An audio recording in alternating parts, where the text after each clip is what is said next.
Okay, so normally this is Wednesday stream, so normally this would be me playing something else. At the moment, the idea is for that to be finishing off the end gamey bits of Final Fantasy VII Rebirth.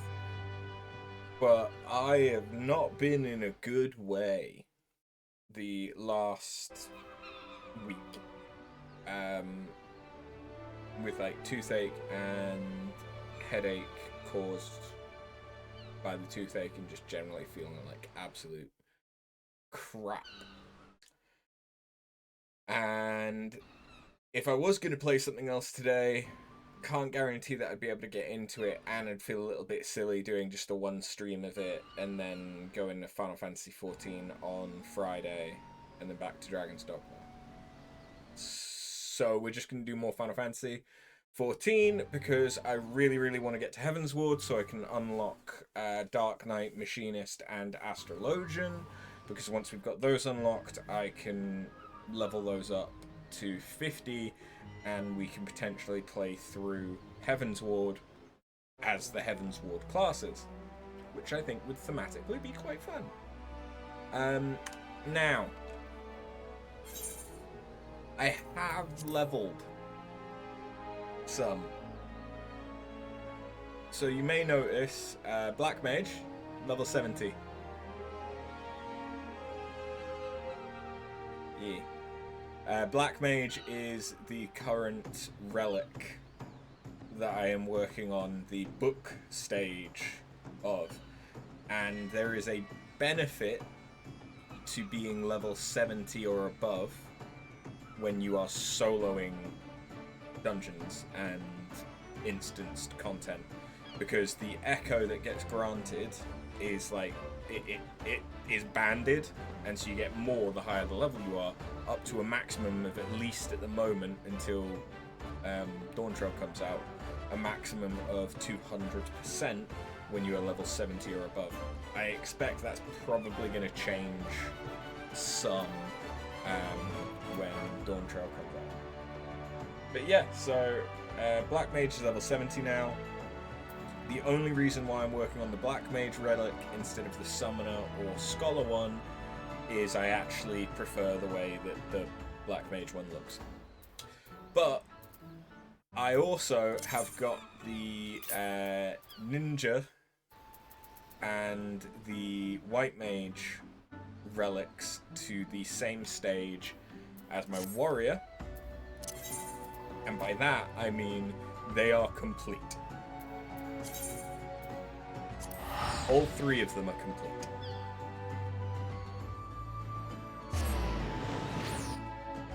So let's go and finish 3 A Realm Reborn relics. Oh, I also got Chimkin Tendies up to rank 14. Is it 14? Or did I just get him... No, I got him up to 13, ready to be 14. Right.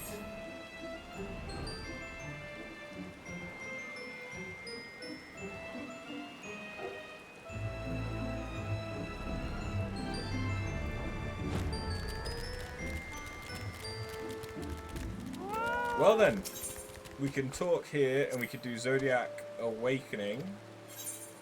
Now, if I was to try and do it with Ragnarok, it's probably going to throw a hissy fit because I've currently got it equipped. So let's fix that. And we'll start with Ragnarok. Upon waking, your Zodiac weapon will truly be the finest arm and fiercest ally in all the realm. If you are firm in your purpose, let us begin.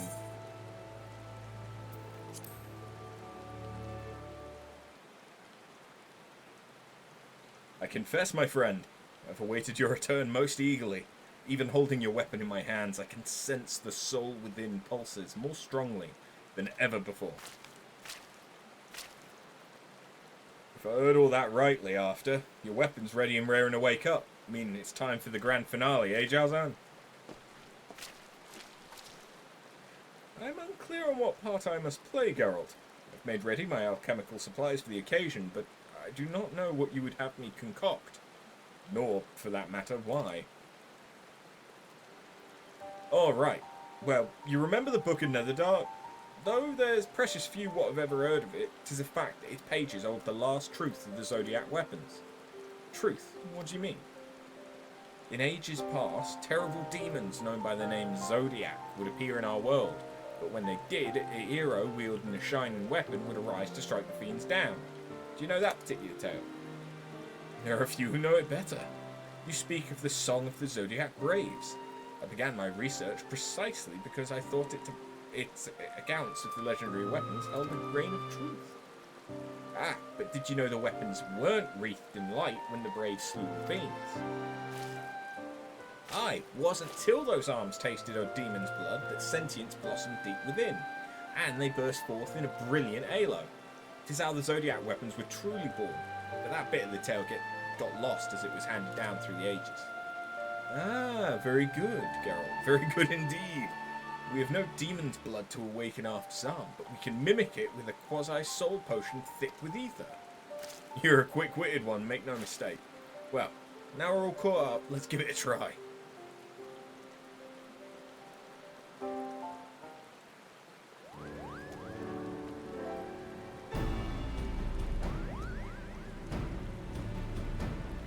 There, that ought to be a thick enough coat of my demon's blood potion. The rest I shall leave to you, Geralt.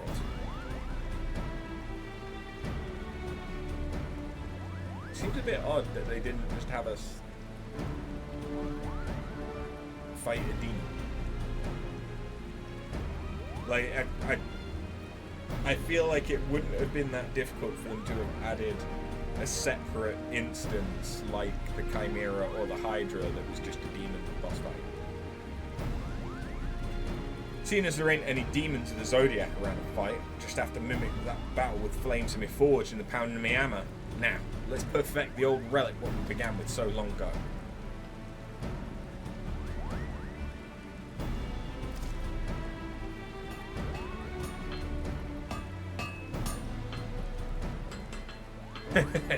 Weapons responding to my touch like a wonder. I can feel the soul inside tremble, like it's aching to wake up. Let's give it what it wants.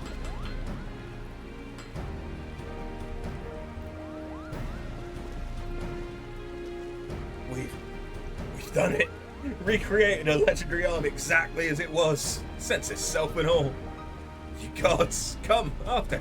Take up your weapon.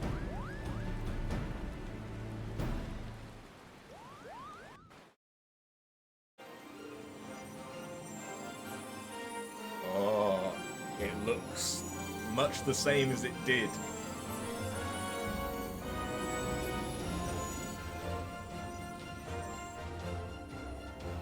And they're in a boy band now.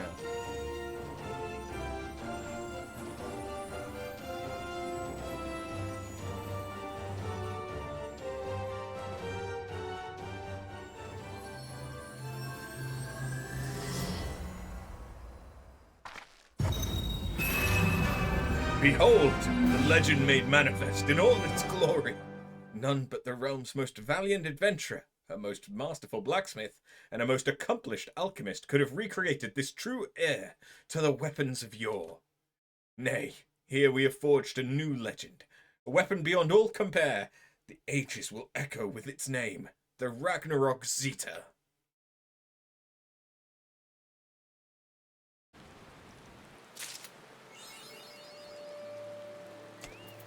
Yep. It literally adds a like a dark projection effect. But I like this. I think this is really cool. And it's definitely one of the coolest looking axes that I have access to at the minute. So I am quite happy. But hold fire, because that's not the only one that we can do. We can also do the Sasuke blades.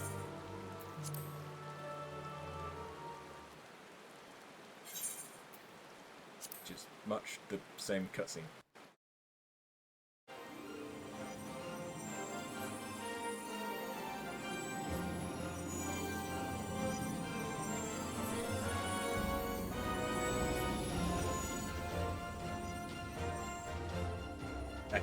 I have these on my main, and they're still the glam that I use for my ninja most often.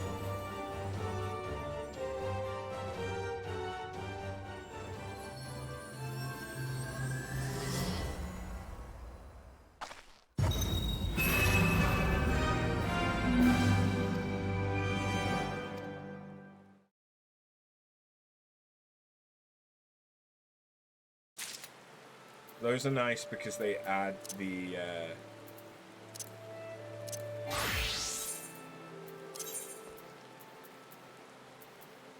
oh wait, yeah. Here. They add a nice ring around them as well, for like a cross guard, which I really like. So these seem more like a mix of high tech.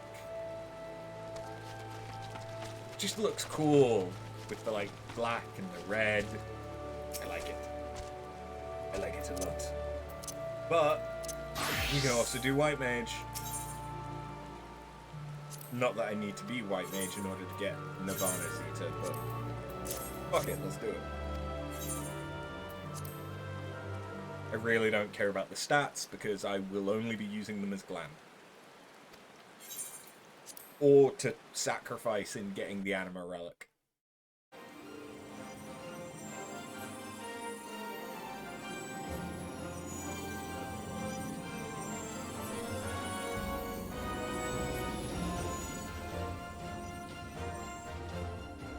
I should really get some better glasses for this guy.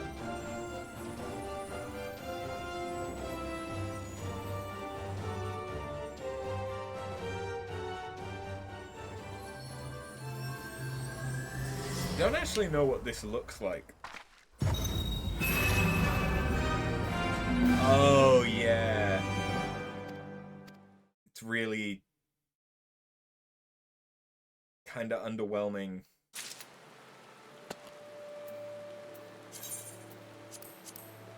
I think, compared to some of the other stuff that you can get for White Mage.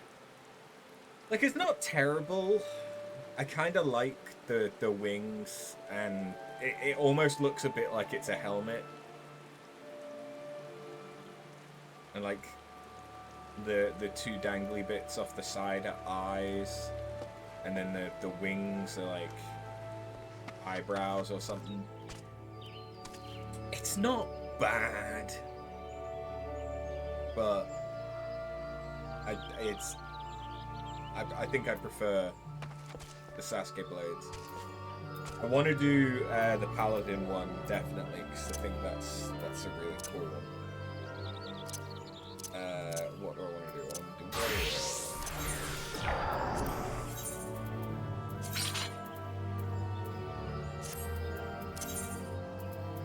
I mean, I don't know why I'm bothering to change the gear set because we're not going to ever use this gear set again.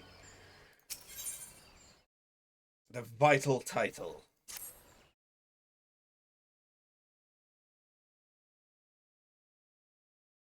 My dear, dear girl, thanks to you, I've developed my soul infusion methodology and seen a legendary arm reborn in all of its glory. For all this and more, you have my eternal gratitude. I had devoted my life to just these two goals, yet neither could I have accomplished alone. Though I risked life and limb, verily, 'twas right I should come to Eorzea. One matter puzzles me still, however. Why was the Book of Netherdark, a priceless resource, never completed nor circulated? If I have learned anything by now, 'tis that Geralt can shed some light on the matter. Come, my friend, let us make one last journey across the village green, for the sake of knowledge itself.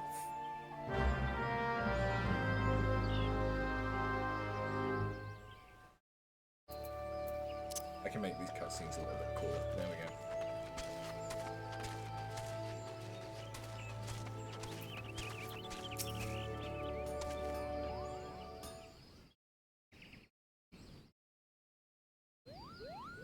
Might be as I've had one too many last night, but aren't we done with the Zodiac weapons? Why is it you keep hounding me like a pair of bloody debt collectors? We've merely come with a question about the Book of Netherdark, Geralt. Where did you lay hands upon this unfinished tome, pray tell? Eh? Well, Rowena's place, of course. Came across it while I was picking up the rest of the Trial of the Braves. Rowena said she'd only sell the tome to a collector what would pay a king's ransom for it. Till I threatened to wed her again, that is. Well, you can bet she handed it over in a hurry after that. Is that so? Anyway, there's prints plenty of the trials, but I heard nothing about another copy of the Book of Netherdark. Like as not, that's why you never saw it in Rad's hand. See, the trials is a load of scattered tales about the ancient heroes gathered and bound up in a book. Tis admired as a work of fancy just as much as an account of the ancients. This Book of Netherdark, well, it's just for all facts. Seems like it were added to the set after everything else, and you can tell that no editor's pen ever touched it. It is really just a treatise on the Zodiac Braves. So, we owe our gratitude to a scholar. Was there aught by which to identify the author? I would remember him, and so learn by his example.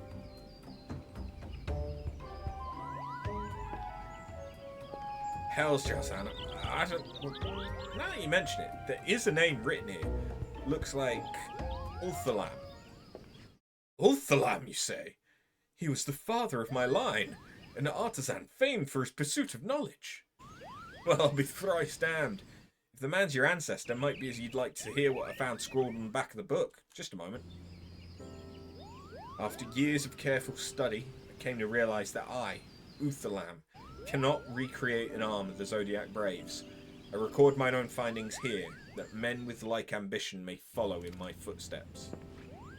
To the one who succeeds in bringing forth a weapon of the ancient heroes, I leave my eternal admiration and the title of Star Forger, Bringer of Radiance. Gods be good, though I knew it not, I have dreamed the same dream as my forefather. Everything, from my encounter with tales of the Braves to my choice of studies, must have been written in the stars. In sooth, it was right that I journeyed countless malms and weathered stormy seas to come to Eorzea. Hearken to me, spirit of Ulthalam. Rest well, knowing that I, Jalzahn, accept the title of Star Forger from you. Oi, hold on for one sudden second. Might be as you're the one what came with the tale of the legendary weapons, but who was it that made the bloody thing? Me, that's who. And who was it that found the Book of Netherdark? Poor old unthanked Geralt. The title's mine, fair and square, even if there ain't a single gill in it. Gill? The title cannot be measured, not even in gold, sir. 'Tis a priceless honour, granted by my ancestor to the one who fulfilled his dream. Me! The title is mine by blood and merit both.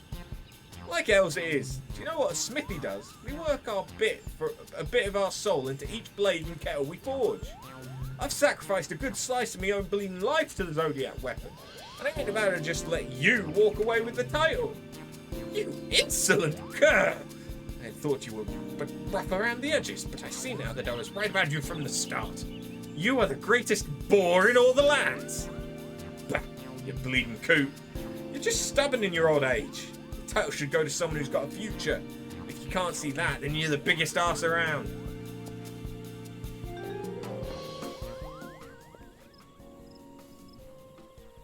Who the fuck are you?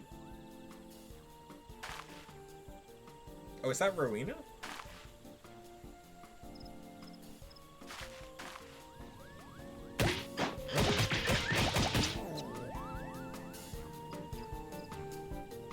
Oh, a rocky finish.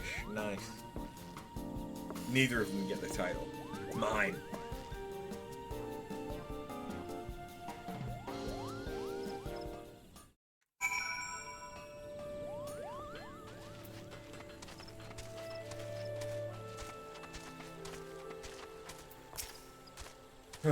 That encounter has quite sapped my strength, though not my sense of outrage. I can scarce believe that boar would not yield so much as an ilm. I simply cannot abide the thought of Geralt taking that title.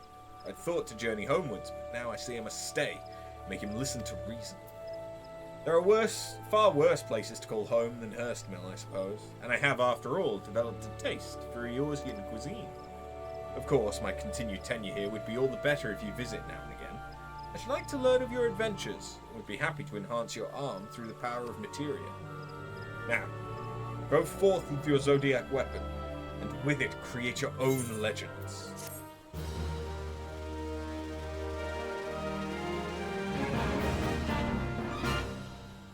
And yeah.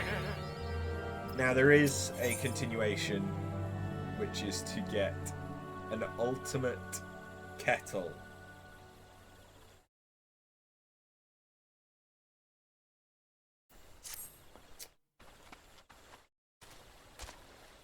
Which I might do at some point.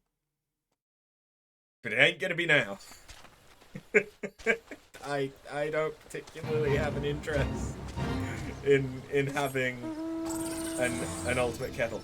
Oh, though I should, now that we've completed the relic, we can also buy replicas of all of the all of the different stages of it, which is kind of nice. And what this means is you can apply the glam to stuff real easy. So yeah, give me one of each. I definitely want the Sasuke blades.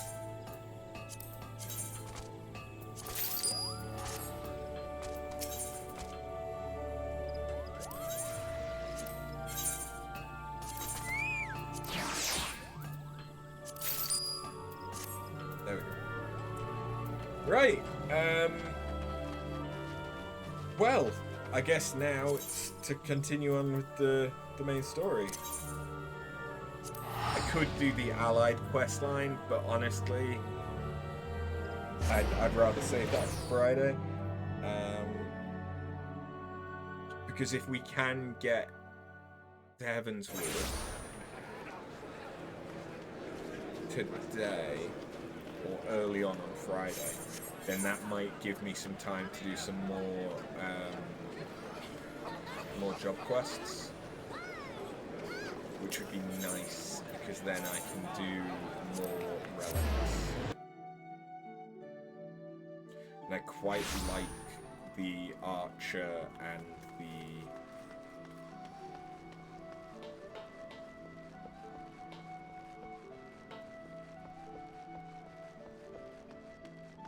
Paladin relic. That was the title that was not sticking in my brain. So I think I can put the replicas in here, but I don't think I can store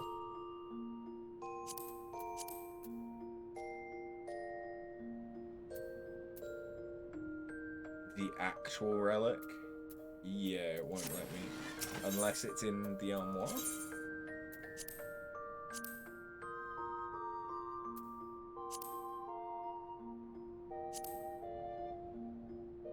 Yeah. So once you have the relic, you just have it. That's it. You can't put it away anywhere. So it's a good thing that I've still got a decent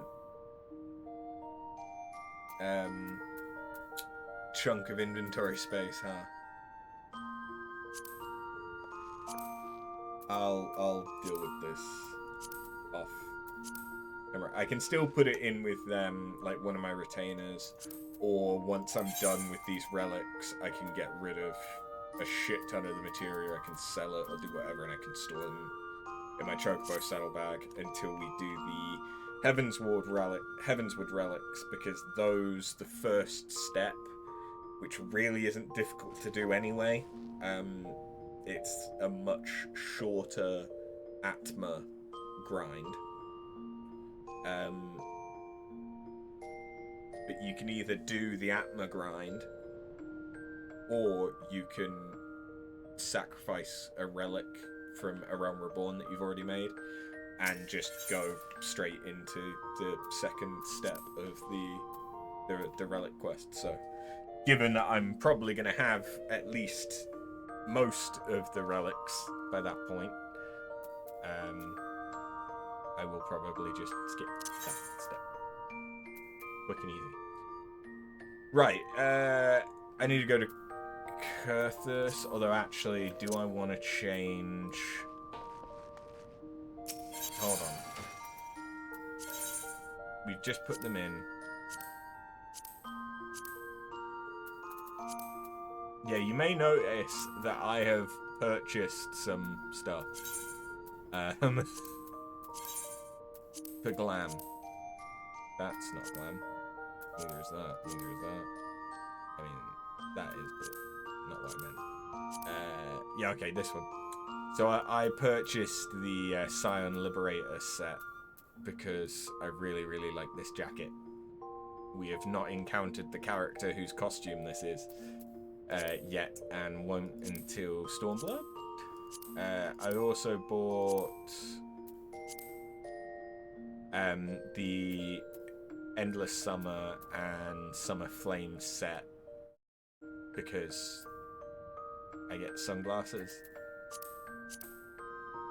And I like this top and this harrier. So, yeah.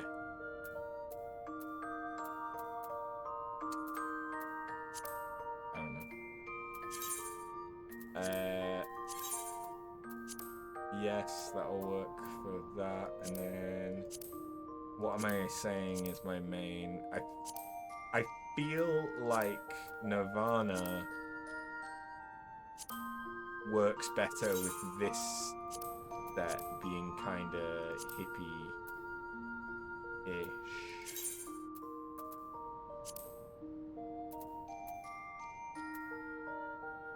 I thought I had...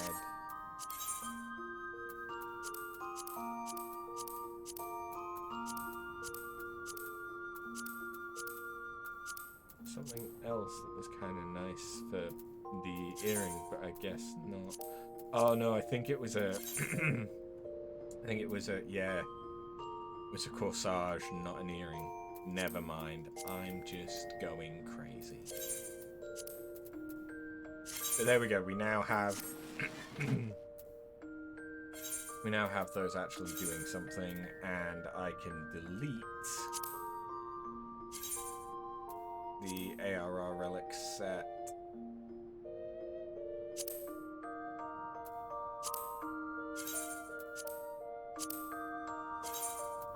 For each of those.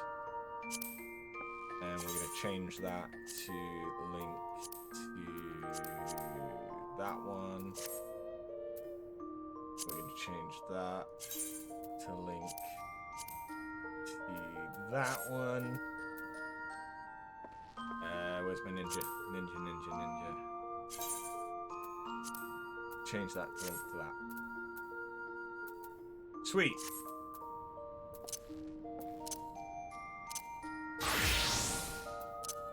Just going to apply that real quick before we move on. And there we go. Alright, to Kurthus.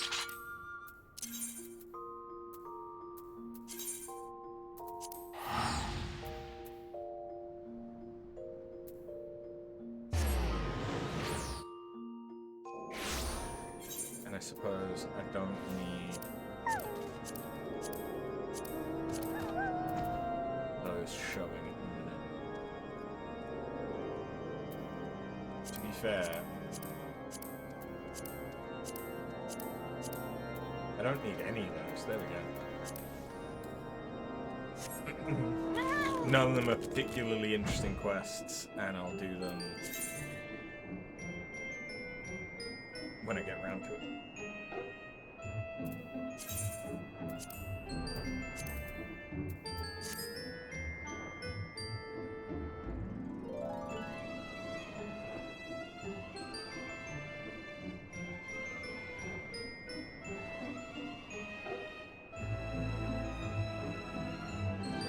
Always concerning when Burnbot loses connection to the Twitch server for a minute.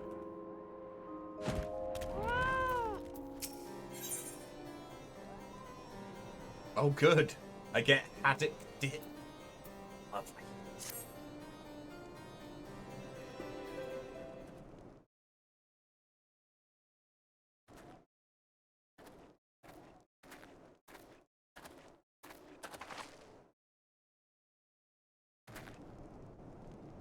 Captain Ilbert, your report, if you will. Aye, Commander. Firstly, with regard to the heretic we captured, I regret to say that man could tell us naught that we did not already know of Shiva. We've since handed him over to the Ishgardian authorities. Henceforth, the Holy See will pursue the matter independently. Our inquiries concerning the Ivy, however, have proven more fruitful.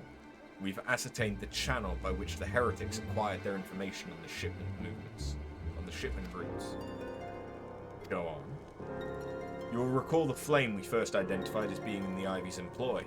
From him, we were able to trace a trail of conspirators, each taking us closer to his master. Alas, the trail came to an abrupt end. Fearing that the investigation had been compromised, we took the necessary steps of detaining all suspected of conspiracy. There were 5 on our list, including a flame stationed at Revenant's Toll. The man's primary duty was to keep an inventory of donations from abroad, the particulars of which he would share with benefactors, thereby ensuring that needs did not go unfulfilled. By virtue of his role, he was privy to the details of all shipments bound for the settlement. Needless to say, that included those originating from House 410. He knew the precise route the caravan would take, and he sold that information to a merchant. I think I can guess which one. None other. With a little encouragement, he soon confessed to knowingly aiding and abetting the heretics. Well, that is one mystery solved. But what of the Ivy? Are we any closer to prizing up his mask? I dare say we are, Captain. Or Commander, not Captain. Our relentless pursuit has forced him to commit a grave error. In a desperate bid to cover his tracks, the Ivy resorted to exercising certain administrative powers available only to high-ranking members of the Immortal Flames. If you consider, then, that our investigation is known to barely a handful of them, the field of suspects is greatly narrowed. You mean to say that the agent is among Rauban's innermost circle? Someone who's been with him since the Immortal Flames' establishment? It is the most plausible explanation. The infiltration likely occurred during the company's founding, with the groundwork for the act being laid beforehand. To slip into a position of authority unremarked, and remain above suspicion all these years. Aye, I too was surprised, though I really should not have been. Of the 3 grand companies, Uldar's was ever the more vulnerable to infiltration. Both Limsalamins and Gridania had long-standing armed forces that lent themselves well to the formation of the Maelstrom and the Order of the Twin Adder. To all intents and purposes, it was the same people. Loyal ones, mind, under the same leadership, only the banner was different. Not so with the Flames. Uldar's military was made up of disparate orders, most of which were glorified mercenary companies that answered only to their own paymasters. Hardly an ideal environment in which to establish something as high-minded as a grand company. The difficulties Rauban faced when founding the Immortal Flames are well known. Even after he'd convinced his fellow syndicate members to share the cost, there remained the small matter of finding enough bodies to fill the ranks. Indeed, given the pressing nature of the Imperial threat, that meant recruiting every passing sellsword. Amidst the chaos of its founding, it would have been child's play to infiltrate the company. A good deal easier then than now, aye. The Immortal Flames have ever been caught between conflicting interests, the public and the private. Though the monetarists ultimately agreed to support the organisation's founding, it was not out of charity that they did so, but simple self-preservation. Had Nael van Darnas's ambitions been any less apocalyptic, you may be sure that they would never have risked supplying Rauban with an army. It is but a wonder they did not attempt to extinguish the flames the moment the danger had passed. Returning to the present. Even as we speak, our Doman allies are shadowing several high-ranking flames, any one of whom could be the Ivy. Desiring to deal a blow against the Empire, the refugees were eager to lend us their aid. I expect to hear from them ere long. Very good. Pray, continue your investigation with the first. Meanwhile, have the second attend to the unrest. The third can join the fourth in inspecting crystal shipments. If they notice anything unusual, I want to know about it. If Shiva is summoned in like manner to the other primals, the heretics will be looking for further supplies. Understood, Commander. I shall send word to Sir Aymeric informing him of our success in identifying the heretic abettors. Hopefully the information will be of some use to the Guardians. It is time, Commander. Yes, I am aware. An emergency council of the Alliance leadership has been called. There have been developments in Garlemald, it would seem. As Commander of the Crystal Braves, my presence has been requested. I would have you accompany me after. As the realm's stoutest champion, it's only meet that you would be present for the discussion. Oh, and the antecedent has already given her consent, lest you worry. My brain is apparently struggling today.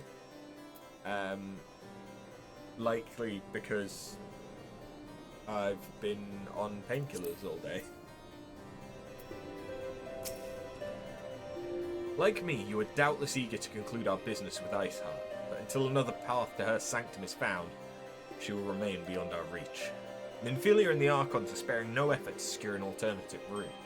Until such time as they succeed, I suggest we give some thought to the realm's other problems. I shall go on ahead to Gridania in readiness for the coming council. Meet me at Nofika's altar, and we shall make our way to the Lotus Stand together.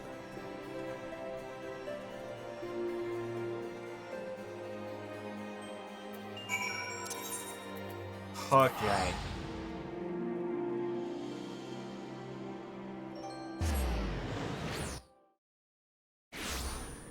I'm having a bit of an issue where I keep splitting my lip right at the join. What am I doing? I can teleport from here. What the fuck? Thunder is the other way.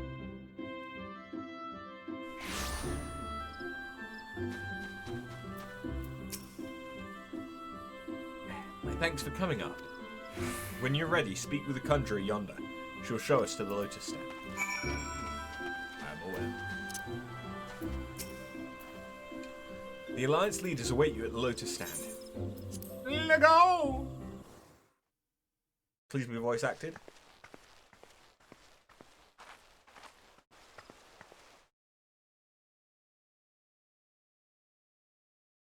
Change has come to the Garlean Empire, and we must discuss the implications.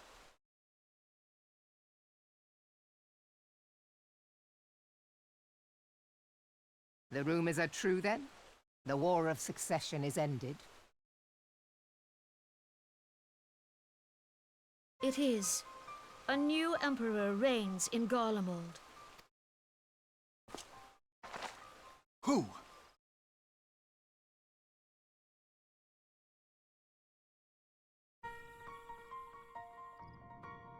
The birth and all too rapid expansion of the Garlean Empire is commonly attributed to the strategic brilliance of Solus Zosgalvis, yet he did not rule alone.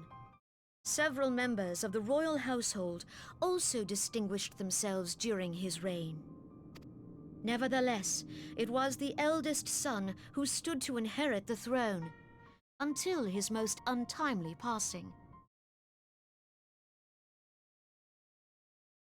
I thought us fortunate when I learned that the Emperor had died without naming a successor.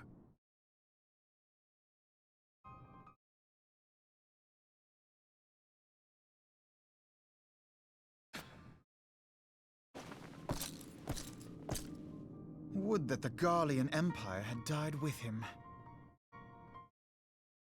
Those are some Warhammer pauldrons, my guy.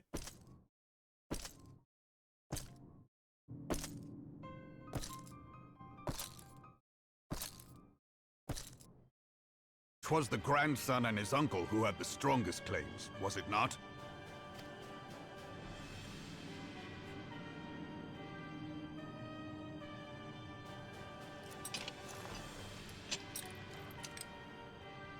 Indeed, yet claims count for little without the power to assert them.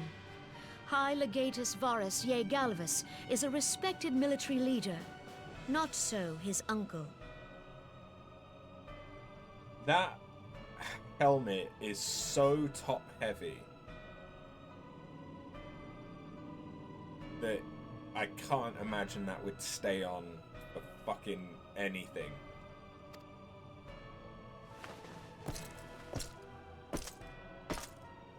So, young Varus has torn the crown from his uncle's grasp and taken his place at the head of the Empire.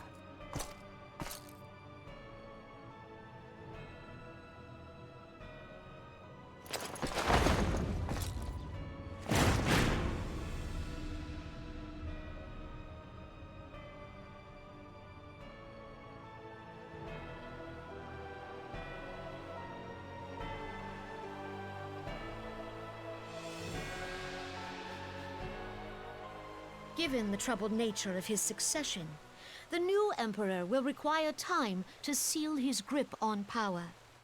Yet have no doubt but that he shall, for there are none left with strength enough to oppose him. Since the success of Operation Archon, the remnants of the 14th Legion and the forces occupying Alamigo have done naught but fortify their positions. But you can be sure they'll be ready to march on us again, if their Emperor gives the word. When, not if. They say this Varus was so set upon Eorzean annexation that he spoke out against the Meteor Project. Plainly, the new emperor's intentions are of great concern to us all.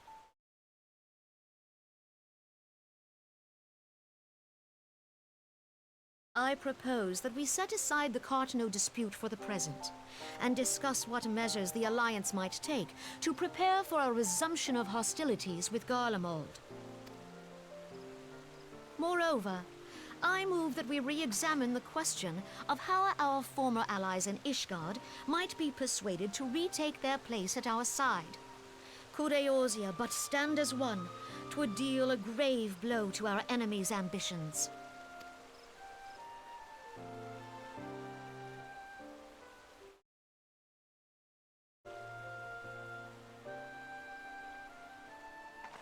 Nods all round.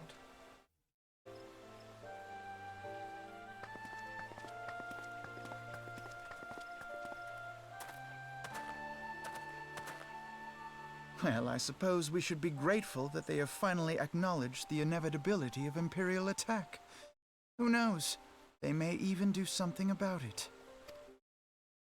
If only the leaders of Ishgard would follow their example and stop hiding behind their gates, praying for the coming storm to pass them by.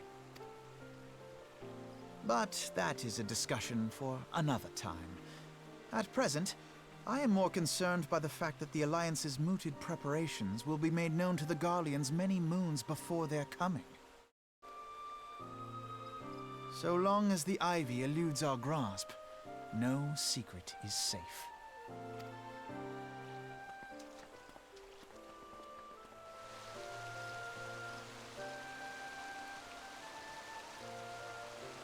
Sometimes I forget just how large I am as a bunny gal.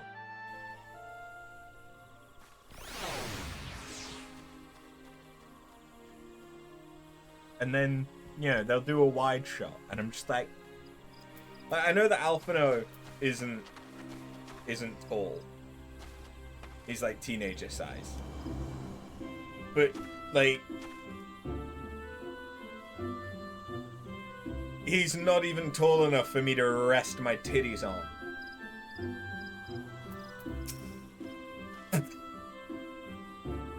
Oh dear.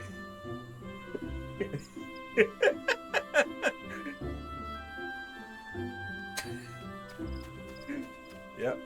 It will not have escaped your notice that the nations of Eorzea are no nearer to being one purpose, despite their protestations to the contrary. Plainly, the threat of a resurgent Garlemald is not enough to stir them. And the reason for this, deep-rooted mistrust among the citizenry. The nation's leaders can come to all the understandings they like, but their unity means little and less to the common folk. Take the Lamintons, for instance. Though Admiral Merlwyb outlawed piracy over a decade ago, foreigners still picture the nation as a haven for grog-swilling, wooden-legged cutthroats. And likewise, the Gridanians are mocked as hermits who talk to trees, and the Uldan scorned as swindlers who worship coin. Not that such sentiments are entirely without grounds, of course. Take that pillar of Uldan society, Teleji Adeleji, for example. But that's beside the point. The fact is that people are wary of outsiders, whether they have cause to be or not. On that basis, one could argue that the conflict at Cartano is a necessary evil. Each nation has its own warmongering faction that advocates the acquisition of Omega. In order to placate them, we present them something resembling warfare, and thereby curb their appetite for full-scale conflict. But enough idle music. Let us speak of a more pressing matter, the Ivy. Since we spoke at the Observatorium, Captain Ilberd has further shortened his list of suspects, and by happy coincidence, one he deems the most likely candidate is lately come to Gridania. The hunt nears its end after. All that remains is to corner our quarry. Seek out Ilberd near the Adder's Nest. He will give you the particulars. Should there be any developments in Kurthus, you may be sure that I will send word without delay. In the meantime, I wish you success in apprehending the Ivy.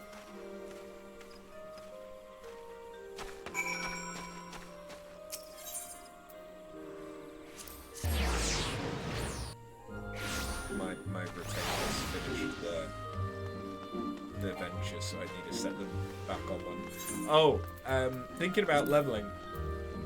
Nice.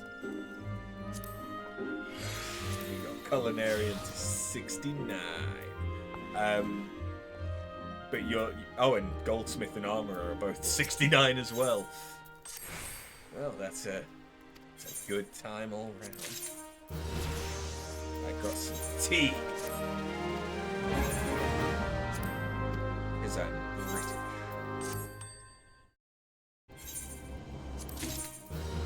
And a kimono hanger.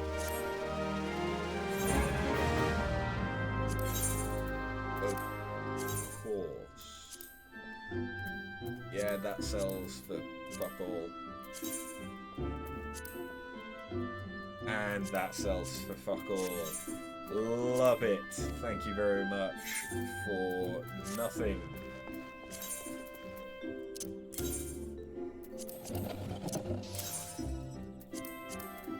Yeah. But yeah, we've got these all leveled up, so pretty much all of my crafters are going to be level 70 or above soon, which is great, but also is a little bit awkward because the only way that I can get them better equipment at the moment is by buying it off the market board. And that adds up.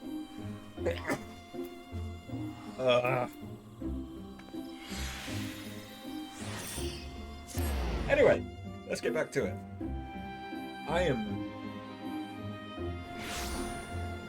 Maybe I am sick.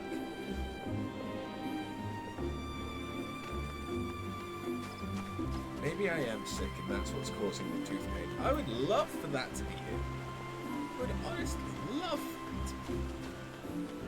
Judgment Bolts and Lightning, I think that's Ramu Extreme. I haven't done Garuda Extreme yet. Not that it'll be difficult. I could solo them on, probably on Warrior and White Mage at the moment. My thanks for coming, sir. Doubtless the commander has informed you, but we've unmasked the Ivy. From this point on, we must proceed with extreme caution. Thank you for the haddock dip. Oh, and you're going to give me coffee too. Lovely. Fucking lovely.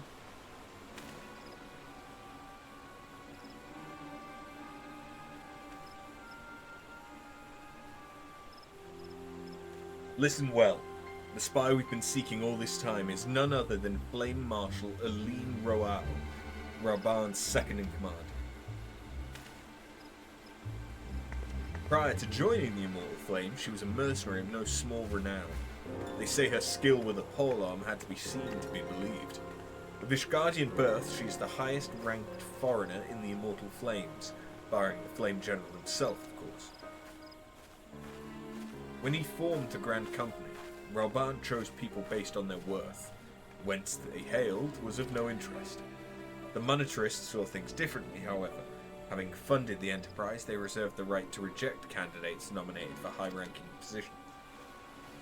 And 'twas no secret that they did not favour foreigners, Ishgardians especially, after the way the Holy See forsook the Alliance. Yet the monetarists did not raise so much as a murmur of protest when Royal was appointed to her post. Passing strange, is it not? Could it be that the Ivy has some hold over the monetarists?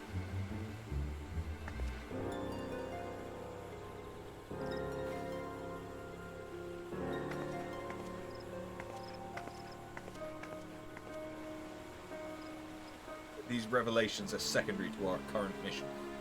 Of foremost interest to us is Royal's presence here now.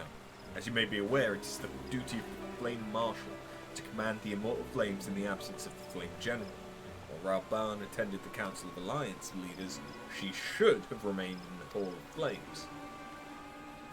The woman has no business being in Gridania, yet here she is nonetheless, on some pretense. She's up to something, mark my words. Even as we speak, I have a dozen men trawling the Flames records for evidence of Rahl's guilt. But if we can catch her red-handed, we shall have all the proof we need. Which brings me to the plan. I have people watching the city gates, the airship landing, and the docks. Every point of egress. She cannot leave without our knowledge. All that remains is to shadow her until she betrays her true purpose. Can I rely upon your eyesight?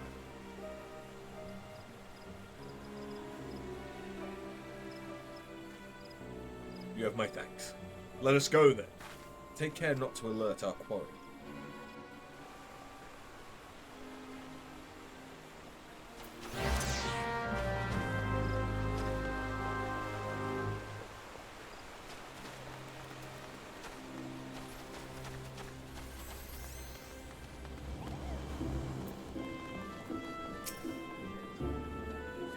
Rahl is headed in the direction of the Blue Badger Gate. With me, sire.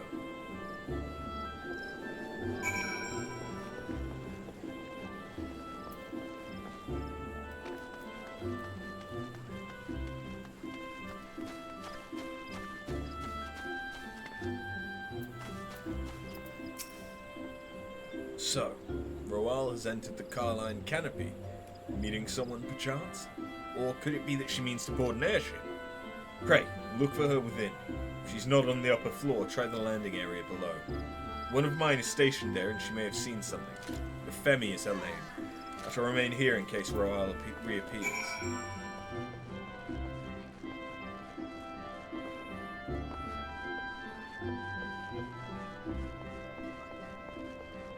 I do hate the fact that you can't just jump down.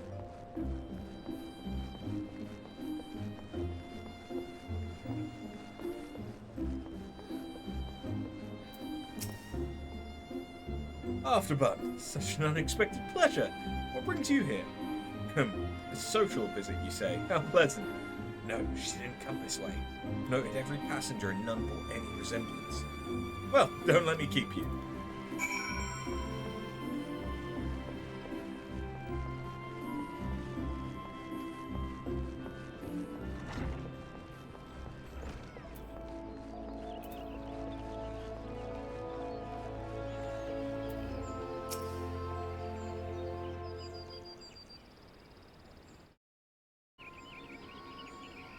Nowhere to be seen, you say? And you're sure she did not board an airship? She did not come back out either. Where in the seven hells could she have gone?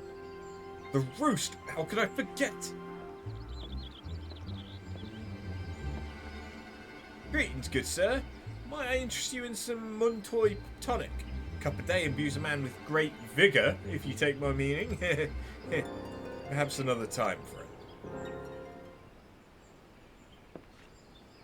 Wait, that necklace. You're a shinobi of Doma. The woman you seek has left Gridania by way of West Shore Pier. She was attired as a merchant, but these eyes are not so easily deceived. You may wish to take your search to the East Shroud. Rest assured that we shall continue to support you from the shadows. Thank the 12 for the donuts. Were it not for their unique talents, Royale would have disappeared without a trace. Thanks for the coffee.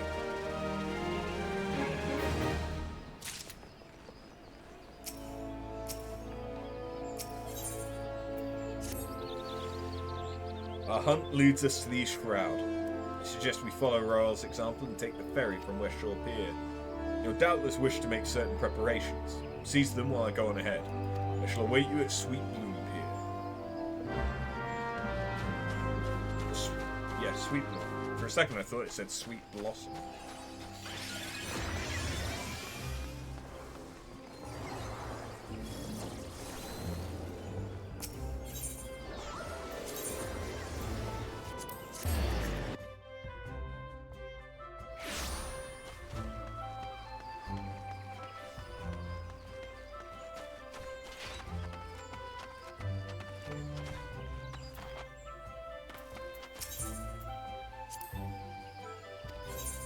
Take me. It does kind of annoy me that this isn't one of the Aetherite spots for Grodania. It would kind of make sense for you to be able to just go straight here.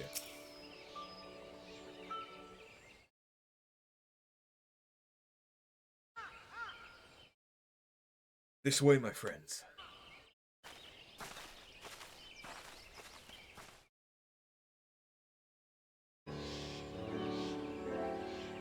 Your quarry makes for the Hawthorn Hut. If Royale is truly the one we seek, we can expect that she means to make contact with her Garlean masters there. An explanation is in order. You are no doubt aware that the Garleans have their own method of communicating over great distances.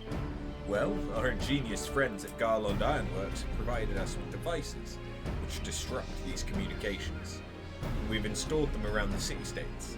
In doing so, we've made it difficult for Imperial agents to correspond with their masters. Royale would thus have no choice but to rendezvous with her Imperial contact directly. Yet, as a well-known face in the Immortal Flames, she cannot move about Fanland without being recognized. It would only be a matter of time before someone saw through her disguise. It is for this reason, I believe, that she's chosen the Black Shroud for her clandestine meeting. The Elazin are a common sight here, and her coming and goings are not like to turn any heads. As my scouts tell us, the Garleans have sent agents with a mind to destroy the devices and render such direct contact unnecessary. Fortunately, our shinobi have thus far been successful in rebuffing their efforts. This is it. We need only make for Hawthorn's hut and catch Royale in the act.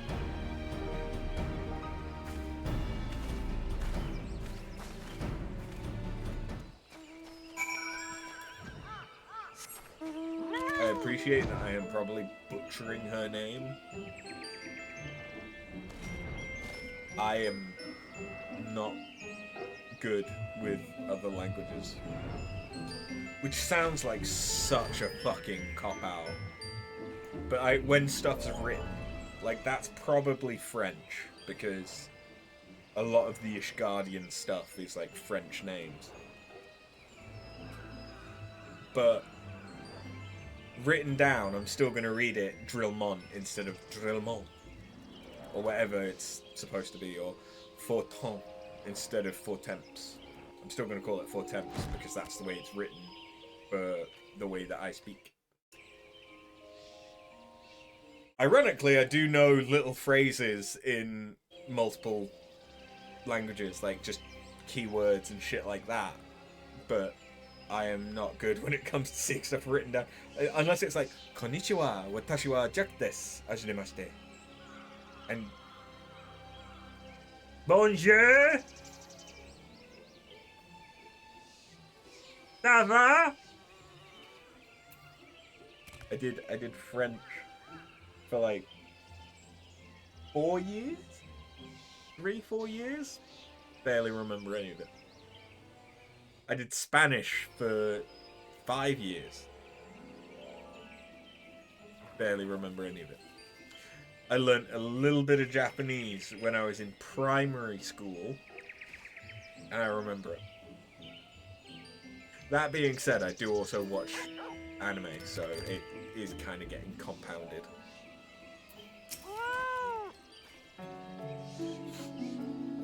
My people report that our quarry has departed for the bramble patch.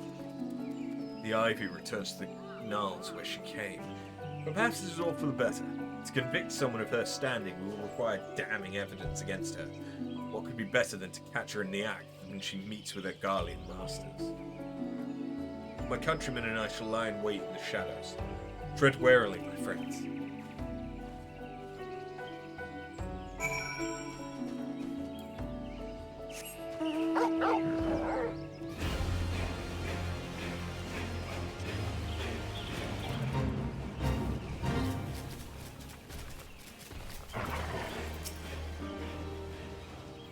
Can this one be voiced, please? I'd like that. Damn it.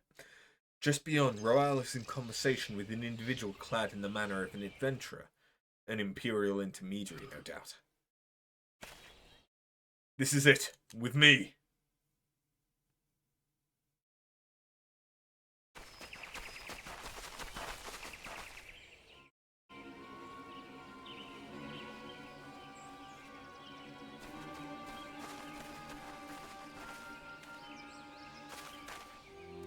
Flame Marshal Aline Royal, you are under arrest for treason and espionage. You were followed, you bloody fool!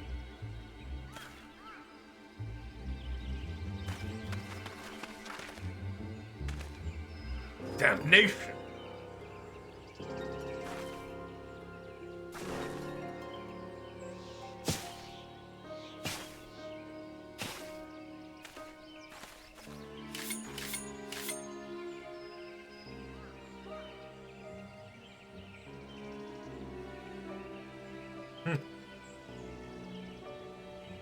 You are unarmed, my lady, scarcely garbed for battle.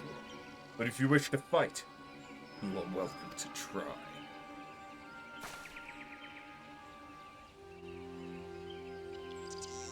What is the meaning of this, Captain? Would you arrest me for strolling in the Twelveswood? Last I looked, that was no crime, and neither was conversing with passing strangers. You would feign ignorance, then? Very well. If you do think of something to say, there will be plenty of time to say it later. Now, come quietly, or I shall make you wish you had.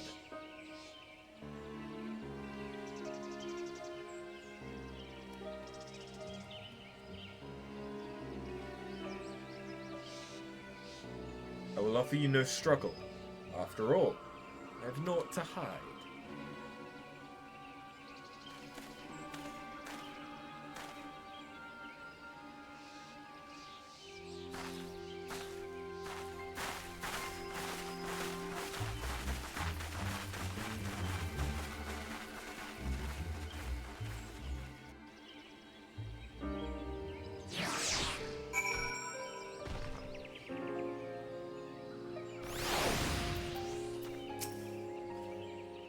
Even a warrior of Roal's renown could not have hoped to escape by force.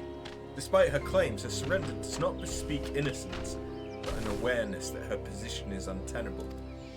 With the ivy thus uprooted, it is to be hoped that the tendrils she entwined around the immortal flames will gradually wither and die. Mayhap then the people of Uldar will have the grand company they deserve. But let us speak of the present. If I may ask, what will you do now? So, the Scions seek a way into Iceheart's sanctum, and I dare say you are eager to return to the Rising Stones. Pray, do not let me keep you. Fear not, my countrymen and I shall tend to the aftermath. You need not waste your talents here.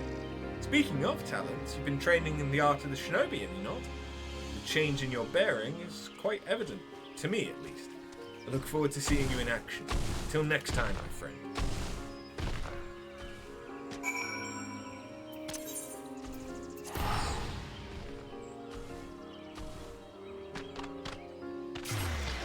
The fact that at this point I'm a higher level shinobi than she is.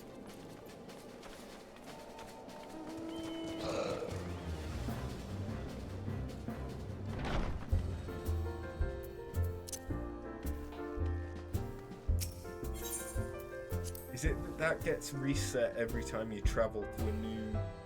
Yeah. Anytime that there's like a loading screen and it reloads your character models.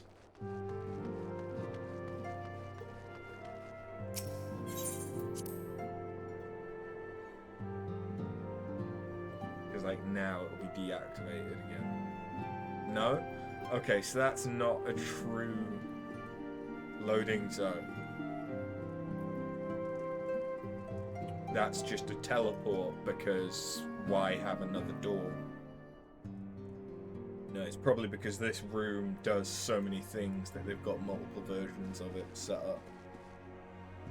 Because the minimap doesn't, at least at this point, doesn't take into account the Z-axis for depth and height. So it might be that there's multiple versions of this room stacked on top of each other. Welcome back, After. I understand that Alphino had a task for you. May I ask what it was? Charges of treason and espionage against the Ligne Royale. I can scarce believe it. Could there not have been some manner of misunderstanding? No, it avails us naught to dwell on it. Whatever the truth may be, we must trust the authorities to uncover it. Let us speak of another matter.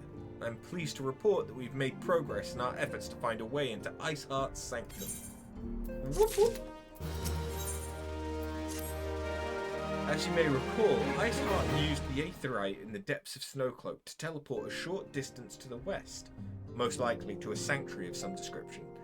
It is there that we suspect she means to summon Shiva, using the crystal she stole from the House Fortem caravan.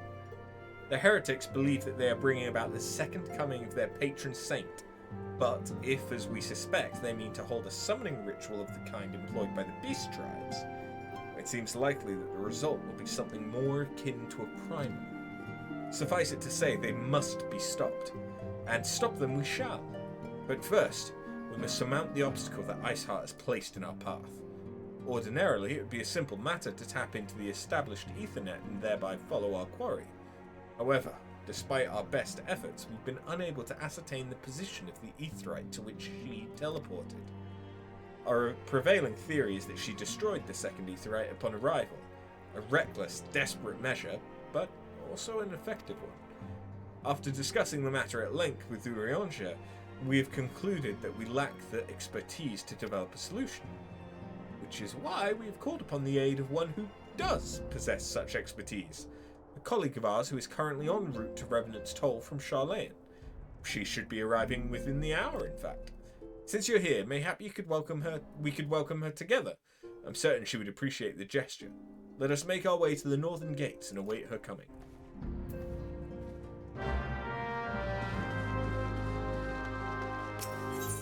Oh yeah, it's time to meet the cat girl.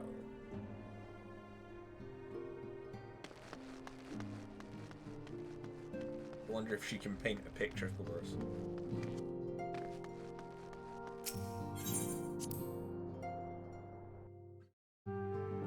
I mean, I know that we're a few expansions too early for that, perhaps.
That's not who I thought it was going to be. Am I right? None other.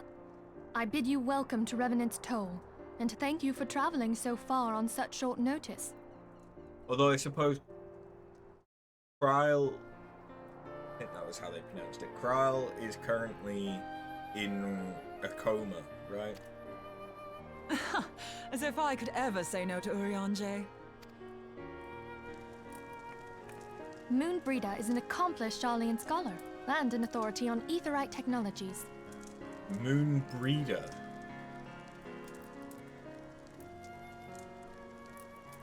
Remind me to come to you when there's the next full moon. She has played an invaluable role in our search for a means to capture Arcean souls.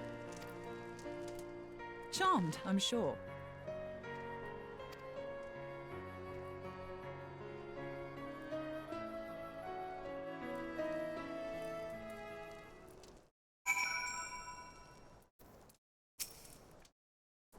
Let us return to the Rising Stones at once then. We have much to discuss. I just realised she's human. She's a Highlander, I think.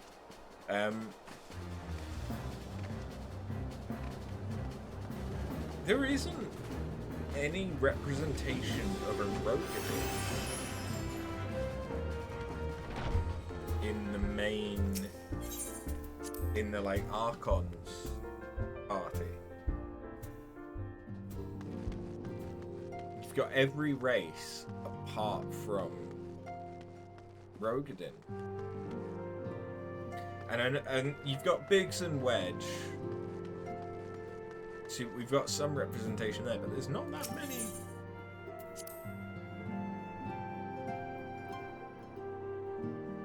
Say, until Hoary Boulder,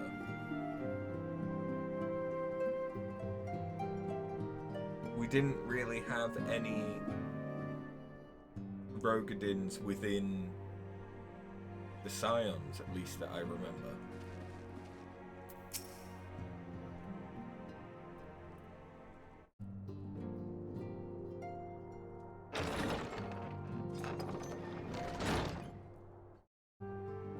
Moon!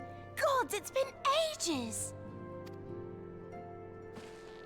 Oh, longer, sister. They're related? A joyous reunion indeed. They don't look it. Well, of course it is. Moon and I are like twin sisters.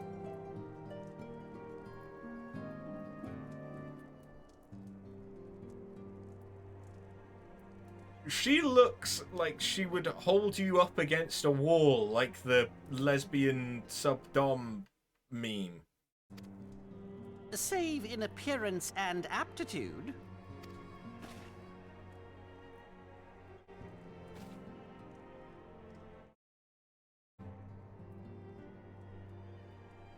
Everyone, if I could have your attention.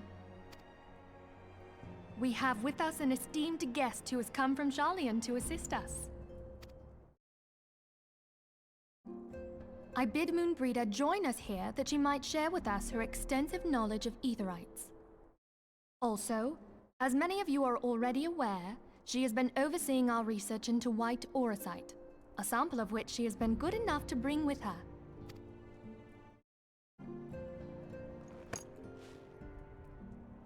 Well, I had to come, didn't I?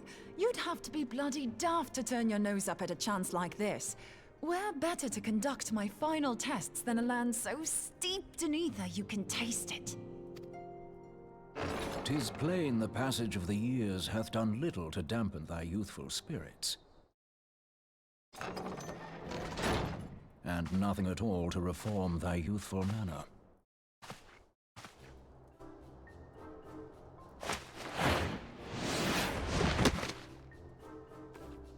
Urianger, where in the hells have you been hiding?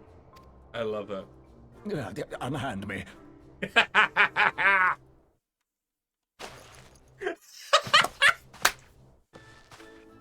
come all this way, and that's what you have to say to me. I much preferred when you were pleading with me to drop everything and hurry to your side. What was it you said? None save thee can satisfy this need. Go on. Oh.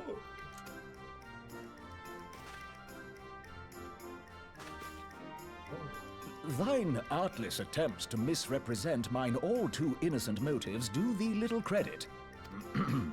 Mine intent, as well thou knowest, was but to impress upon thee the gravity of the circumstance. Lest thou doubt, a deiform entity shall shortly be summoned, save if thou and no other grantest my compeers thine aid. You still haven't found it, then? Your missing aetherite? We have not. No. We know that Iceheart teleported to an aetherite not far from the first. Yet even after careful analysis, we could not locate the second beacon. We now suspect that the heretics destroyed the second aetherite to impede our pursuit. Our allies continue to scour Snowcloak for Iceheart's sanctuary, but we have no guarantee that they will find it. Yet it must be found, for even now Iceheart prepares to call upon Saint Shiva. I'm sorry, but if the aetherite's been destroyed, then that's that. Although, you're absolutely sure she used the first aetherite, are you? She didn't just use teleportation magics? One of our own bore witness to her escape. I can say with absolute certainty that Iceheart used the aetherite.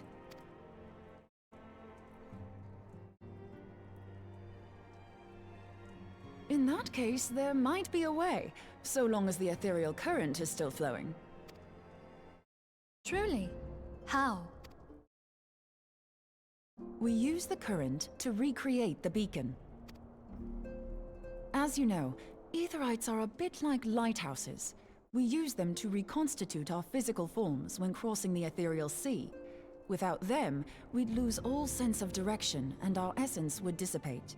However, we don't rely solely on these beacons. There are currents of ether which flow between them, currents which help guide us to our destination.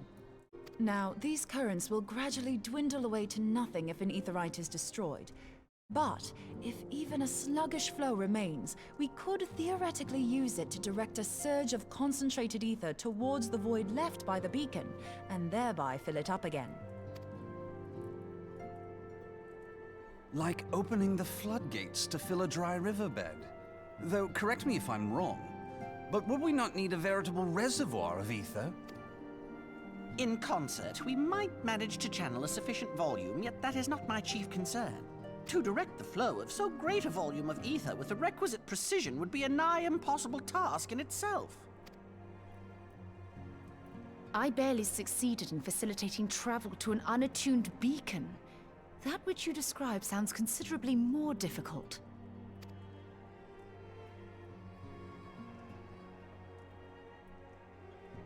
And dangerous. Every person who has attempted to teleport in this fashion has died in the process. They, however, did not have white aura sight at their disposal. I can use it to channel all the ether you can give me into the aetherite. However, white aura sight cannot retain ether for an extended period of time, so we would need to infuse it immediately beforehand. Just so you know, I'd confidently give this plan better than even odds of success. And if the worst comes to worst, your people won't suffer. Though it risked the lives of our best and brightest, we have not the time to seek other options. If the ethereal current still flows, we shall carry out Moonbreeder's plan. That's the spirit. Let's roll the dice.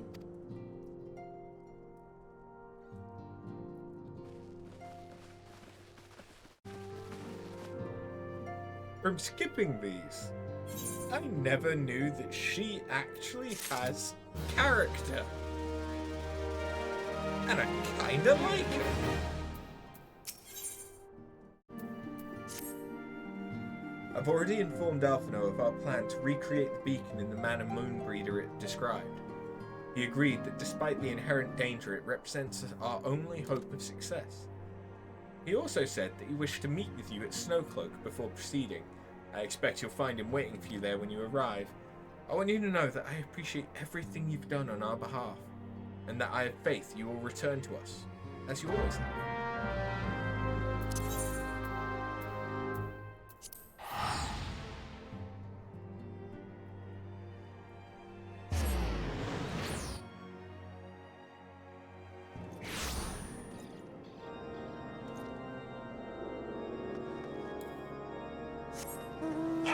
Okay.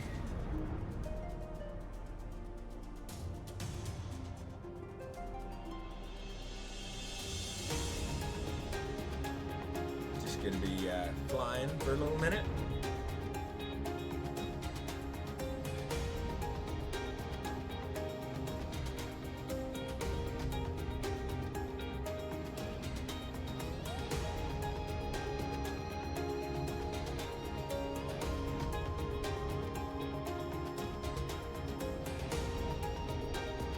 Good news is that if nothing else, I think we're going to finish this patch today. And we might get to the next dungeon as well. If we can, then that guarantees that we're going to get to Heaven's Ward on Friday. Good to see you after. I was starting to wonder if you were having second thoughts. Captain Ilbert sends his regards, by the way. He attends the interrogation of Aline Royal and will die even as we speak. But I shall not distract you from the matter at hand. We can discuss the Ivy upon your return. I trust that, by which I mean to say, the others are waiting for us at the Aetherite. After you, Silent.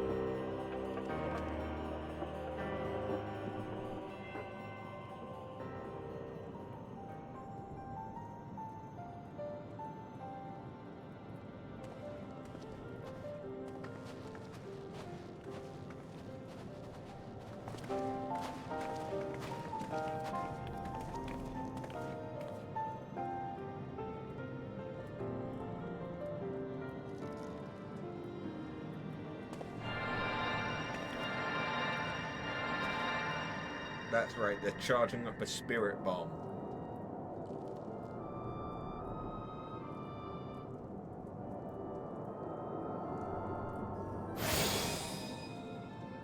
There. It's ready.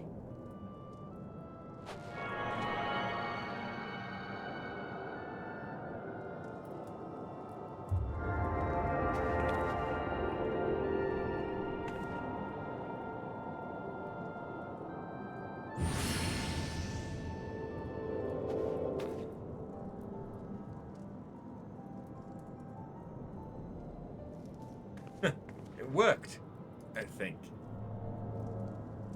Try attuning to the Aetherite now. Feel for the current and try to locate the beacon.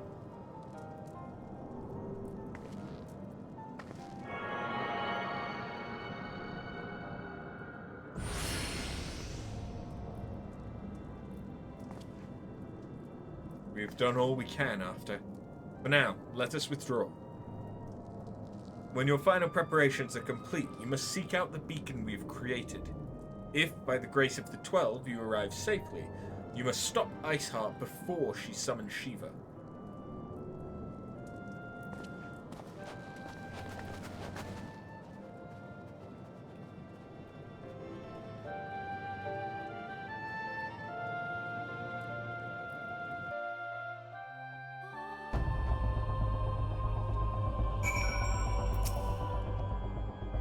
Cannot ignore the possibility that our actions have alerted Iceheart to our plans. Should that be the case, she may attempt to hasten the completion of her summoning ritual, and if she succeeds, you will have little choice but to face Shiva in battle. Knowing little of this saint, I cannot say if your own strength will suffice, and so I would encourage you to call upon your allies. Some may have reservations about wagering their lives on the success of Moonbreeder's experiment, but others will surely agree that desperate times call for desperate measures. Before you assemble your party, pray, speak with that knight. I believe he has a message for you from Sir Aymeric.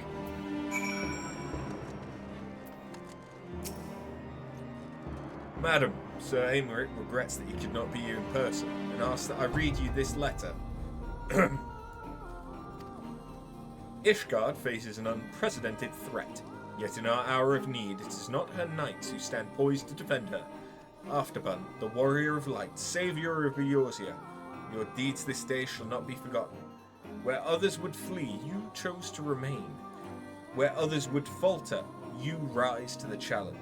Where others would use their gifts for selfish ends, you wield yours in service to a greater cause. May Halone bless you with good fortune and see you safely home.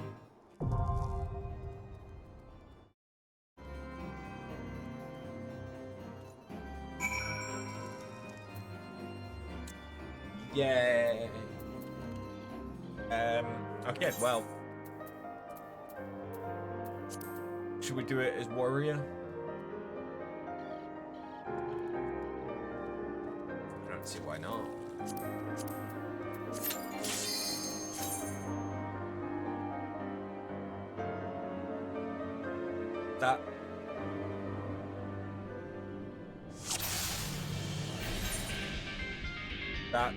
No.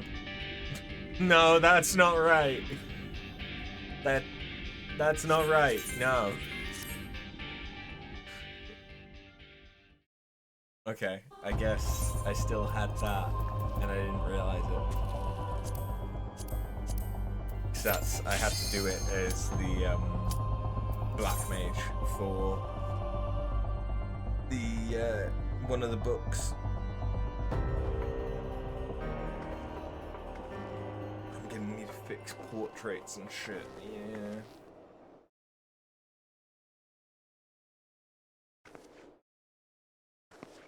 You should never have come here, Warrior of Light. I labor only to forge a lasting peace. A peace you would deny us out of ignorance and blind faith. No matter. If it is our fate to be at odds, then it is mine to strike you down. We whom gods and men have forsaken shall be the instruments of our own deliverance. Partake of my flesh. Fill this vessel with your light.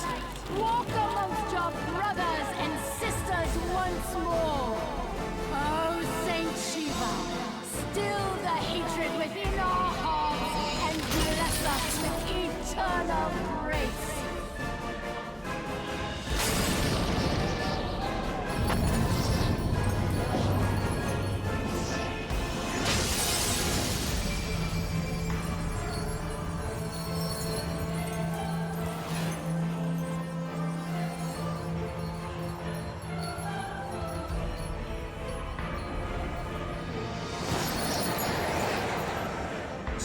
Sexy Shiva. It's like she's wearing nothing at all. The hair is an interesting choice.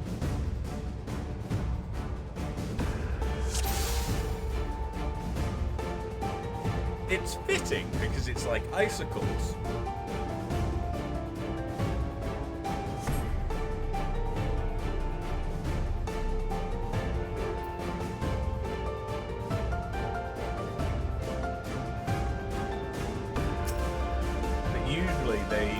Shiva as having glowing, elegant hair. I mean, she's still got that, but the fact that the icicles are actually part of her hair instead of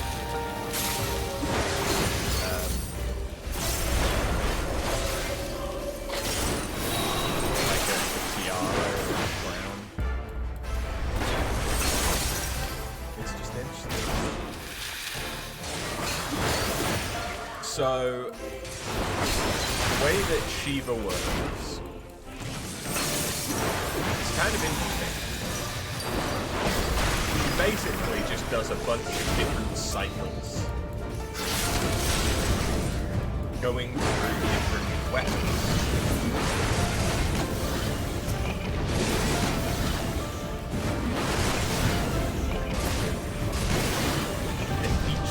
She does a full rotation of weapons.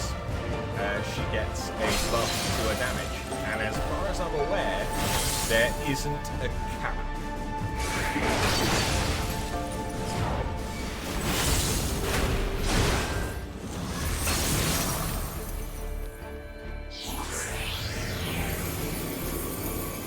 So it's in your best interest to not take super long on this fight.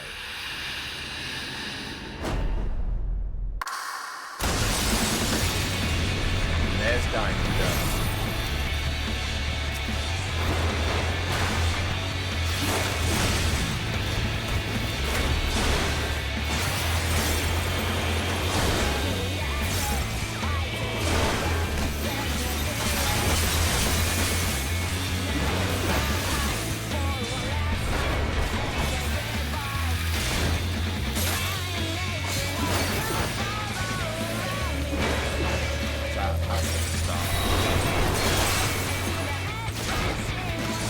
I think the thing is, with all of the weapons that they're the same models we can get from her extreme build. I think.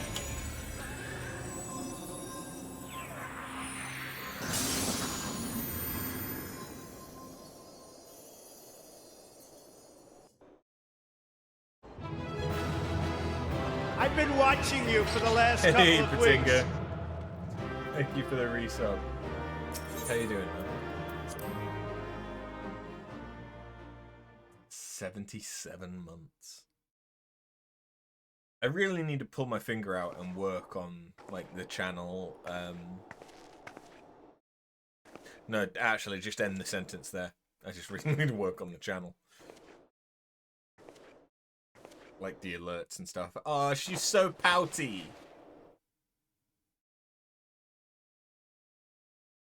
Fool. Blind, bloody fool.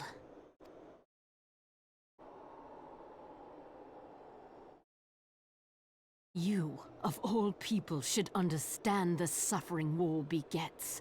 That no sacrifice is too great if it brings an end to the violence.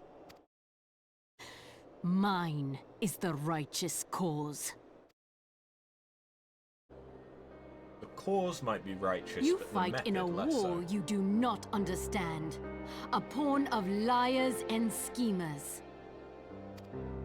And they are no less ignorant than you, following the creed of their fathers without question, never thinking to ask why.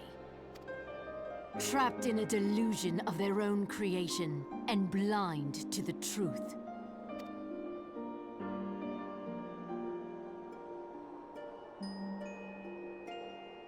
Warrior of Light, redemption is not beyond us. We who walk before may lead those who walk after. Seek the Keeper of the Lake. See with eyes unclouded. Do not squander Mother's gift. Mother's gift?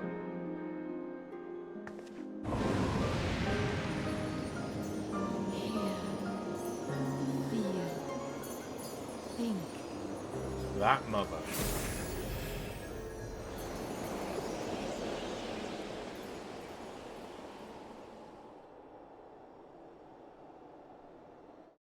You're tired, but you're well and comfier now because you're back at home. Nice.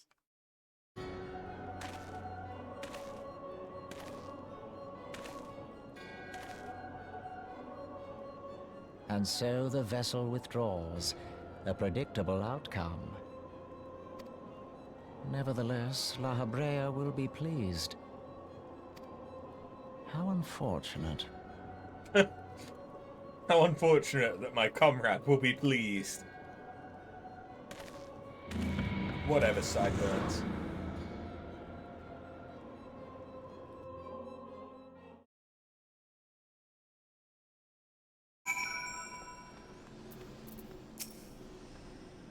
By the 12th, you're alive!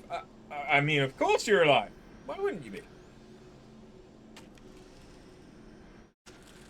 Iceheart did what? You're certain about that, are you? Profanians are skilled with glamours after all. Look, if you say that's what you saw, I believe you. It's just that I've never heard of a primal being summoned like that before. Are you sure you're not injured? head trauma has been known to cause hallucinations, you see. No? Fair enough, I was only asking. If you ask me, there's naught to be gained from mulling over the implications for your story in the freezing cold. Let's save it for the Rising Stones, eh? I'll get everyone to meet us there. But before that, you'd best pay a visit to Whiterun Front and speak with Alphino. He's probably worried sick about you. That, or he's busy playing politics with the Ishgardians. Either way, I'm sure he'll be delighted to see you hale and hearty. Speaking of which, you don't have a headache or anything, do you? No? Blurred vision? Oh, no reason. See you again soon. That bitch don't believe us. How fucking rude!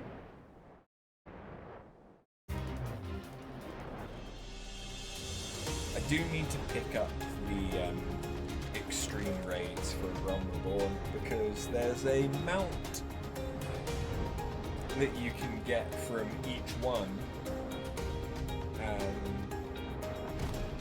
And once you've got all of the mounts from the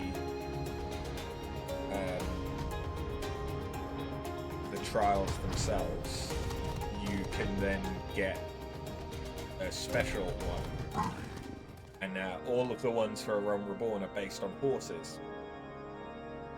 And then you can get a Kirin mount when you have all of the different horses.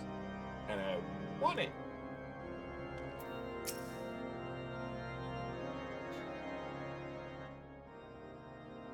There she is, none the worse for wear. Is there ever any doubt that the Warrior of Light would succeed? I think I speak for all of us when I say that I should like nothing more than to hear the stirring tale of your victory, if you would be so kind. Then we were too late to prevent the summoning. But not too late to prevent further loss of life, an outcome worthy of celebration, and one for which we have after to thank. Yes, you're right. Of course, Sir Ingrid. We should be content with that we have accomplished. I, for one, could not have wished for a better outcome.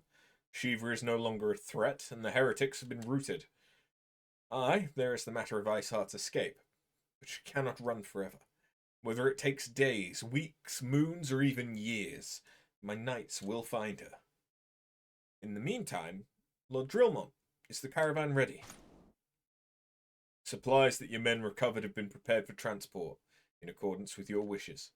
Rest assured that my knights will see him safely to Revenant's Toll. Of that I have no doubt. I take it these are the selfsame supplies the heretics stole from the House Fortem caravan. Less the crystals which comprise the bulk of the shipment, yes. Scarcely a fraction of that which was promised, but a meaningful contribution to your cause all the same. Oh, on an unrelated note, after, might I trouble you to accompany me to Camp Dragonhead at your earliest convenience? 'Tis not for my benefit. A certain lord was most distressed when he learned of your intent to risk life and limb to stop Iceheart. It took half a dozen knights to restrain him, I am told. It took half a dozen knights to restrain him, I am told. Men give vent to their anxieties in myriad ways. Pray, do not think less of it.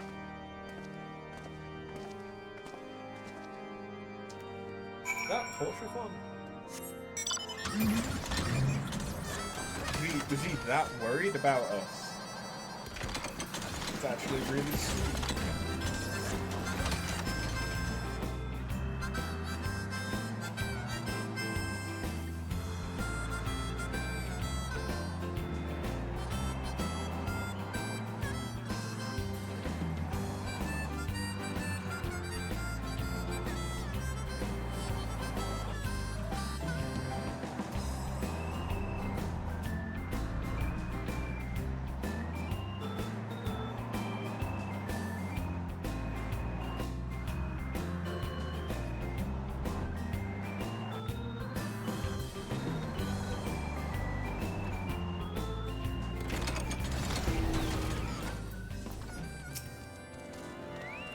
Heyo.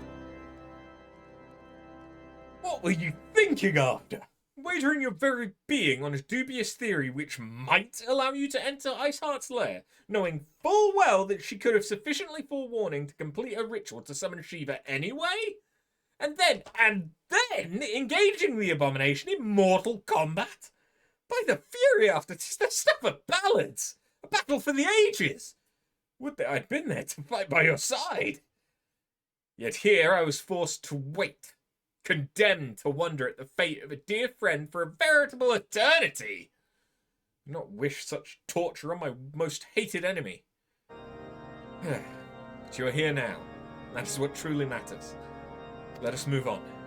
Sir Aymeric wished to have words with you and Master Alphino in private. He awaits us in the intercessory.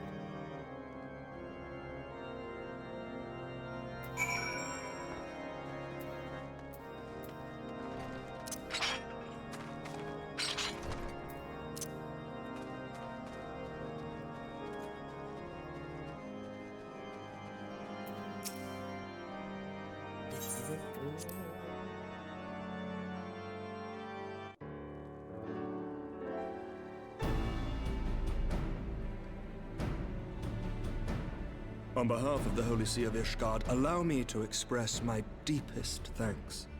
Never before have we been required to contend with a primal. Indeed, there were fears in some quarters that our knights might not be equal to the task. From what we have now learned of these beings, I can say with certainty that we would have lost a great many men had the Scions not intervened. Then the argument for preemptive action should be self-evident. Perchance now you will reconsider my proposal that Ishgard move against Nautalon. Ere we first met, a similar proposal was tabled, but the Holy See decreed that we were to observe, and that military action should be taken only in self-defense. All things considered, it was not an unreasonable decision. Since the Calamity, 2 vigils have fallen to the Horde, while Garuda has never shown any inclination to storm the gates of judgment. Which is why this unprecedented crisis and its resolution may prompt a change in policy. You who have faced these primals know well the threat they pose. Ishgard did not. Not until now. And there is naught like a brush with death to change a man's outlook. At the very least, this should silence any lingering objections to our arrangement with Revenant's Toll. The Holy See may even feel moved to grant us its formal endorsement. So far as it is possible, the Scions shall be compensated for their service. We should be grateful for any aid you can provide. As a gesture of good faith, I shall withdraw my previous request. Your people are doubtless needed elsewhere. That will not be necessary. We too have a vested interest in watching Dravania's movements. I see. Once more, I must thank you. Sir Aymeric, if I may, do you truly believe that Midgardsormr could return? The heavens are a window unto truth, but those who interpret their movements are not infallible. I requested your involvement as a precautionary measure. But of course! You sought an excuse to compensate us from the first, mindful of what would happen if Revenant's Toll were taken by your enemies. Ishgard is not wont to aid its neighbors, but that does not preclude it from manipulating them to serve its own interests. Choose your next words carefully. I love how she still doesn't have a name. Do you know what sort of man becomes Lord Commander of the Temple Knights? One who comes from good stock. I did not. Yet here I am now. Why do you suppose that is? Because I swiftly learned to tell the difference between words, deeds, and beliefs. You are correct, Master Leveilleur. Ishgard desires to see Revenant's Toll flourish, as it would present a troublesome obstacle to our enemies from the south. We are so glad to be of use to you. As we are to you. Ours is a mutually beneficial arrangement, lest we forget, one born of necessity. The dragons grow more restless by the day, and the heretics harry us nigh without cease. We have contended with such troubles for centuries, but there are limits to even our endurance. Yet as a pauper is loath to part with his meager possessions, the leaders of Ishgard are not wont to render up their trust to outsiders. But with perseverance on our part, they may yet be made to see the light. Nevertheless, one must take care when walking the road less traveled. Wise words, Sir Emmerich. I shall make a point to remember them. I must apologize for my earlier outburst. I hope it will not sour our good relations. Not at all. You but spoke from the heart. I trust you understand that at times my duties may prevent me from meeting with you. On such occasions, my second-in-command will speak for me. Does she have a name? Lucia, at your service. Finally! Pray excuse our reticence. We are but wary of speaking too freely, lest our sentiments be made known to our enemies. Know that the Lord Commander and I are of one mind.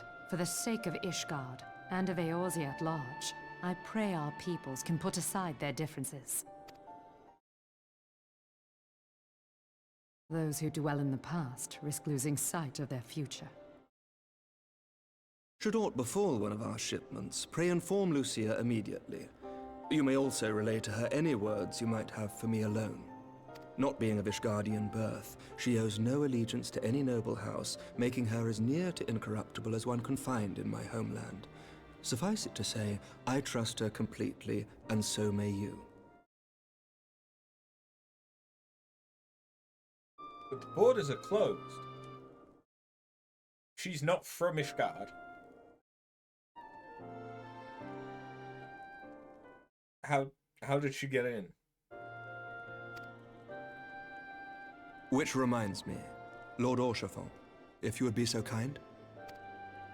Certainly.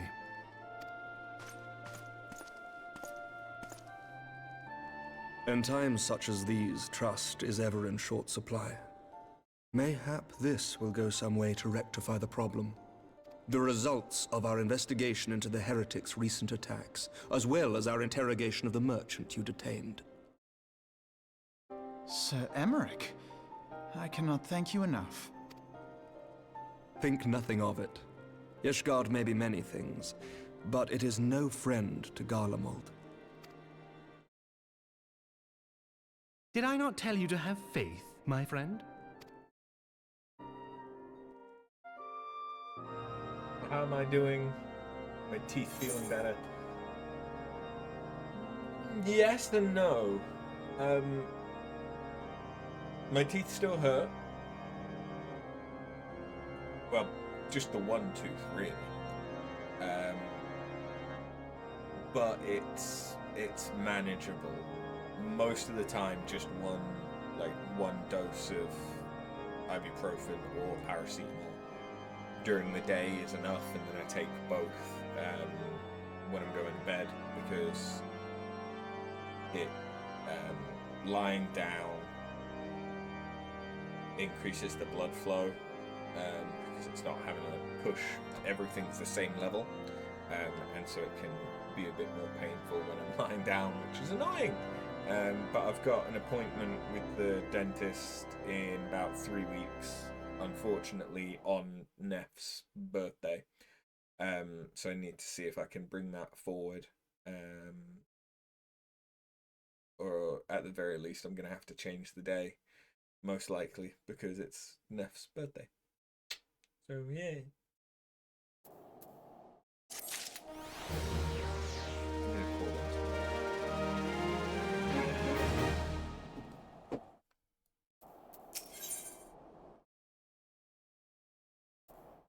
Oh, it's... I definitely need to get it checked. Because there's a chance that it's an infection. Though hopefully not too severe of one. But we'll see. We'll see what it is. Hopefully it's something that they can fix quickly. Because I'm tired of the painkillers are starting to wear off now, I'm supposed to take another... Well, I'm not supposed to. I can take another dose in about half an hour.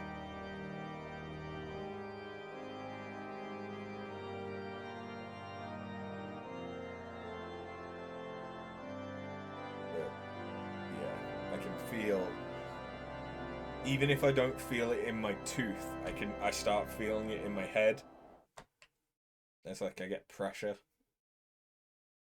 So, but I think there's a chance that that's illness, which is causing pressure in like my sinuses, which could cause tooth pain. But it's also just as likely that it is my tooth that is hurting, which is then putting pressure on my nerves and causing a headache. It's difficult. It's a chicken and egg situation, and it's difficult to know what the cause is and what's the correlation to it. So, but it is manageable. I'm not getting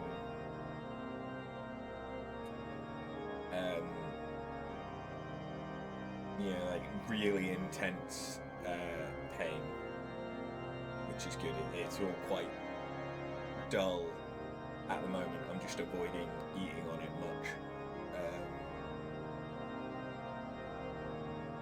So yeah. It would seem we have much to discuss with our friends at the Rising Stones. If what you say is true, Iceheart's method of summoning Shiva defies all precedent. It necessitates a compelling reappraisal of the primal threat and of our approach to combating it. Moreover, there are grave ramifications if word of this incident reaches Imperial ears. The Garlean Empire believes the primals are an insufferable menace, that their mere existence is a threat to this very star. As such, they deem any action taken against the beast tribes to be justified by default. Imagine, then, if it became known that it was not only the beast tribes of Eorzea that could summon primals, but a civilized people as well. Any lingering objections to the Eorzean campaign would vanish overnight. Where before we had to contend with a single Imperial Legion, we could well find ourselves facing the combined might of all Garlemald. But I speak unadvisedly. Come after. It's better that we continue this conversation in more moment.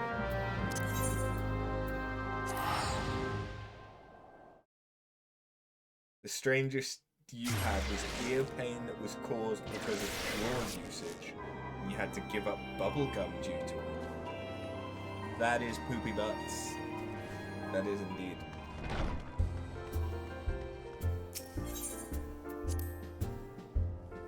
That being said, I don't have gum that often anymore.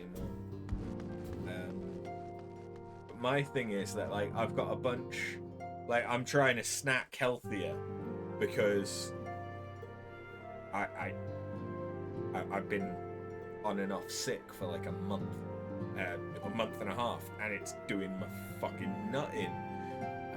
So I'm like, okay, well, I'm a very snacky person. That should be evident from the amount of times that I eat on stream. I'm very, very snacky. So I've tried to be healthier with those snacks and get like granola bars and like more dried fruit and shit like that. And there's these quite nice nut bars by a brand called Kind, and they've got like whole almonds and shit in them.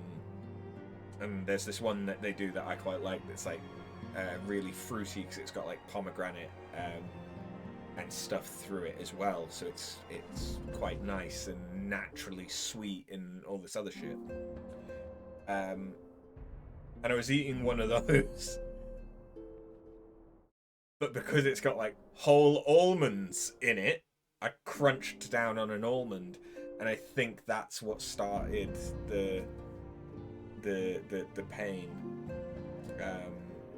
Was from chomping on something a bit too hard and perhaps moving something about with the filling or some shit. I don't know. You'd chew bubblegum for hours so your jaw muscles would get sore and you'd get earaches as if you had an ear infection. Yikes. Yeah, that does make sense given that like where the joint of your jaw is.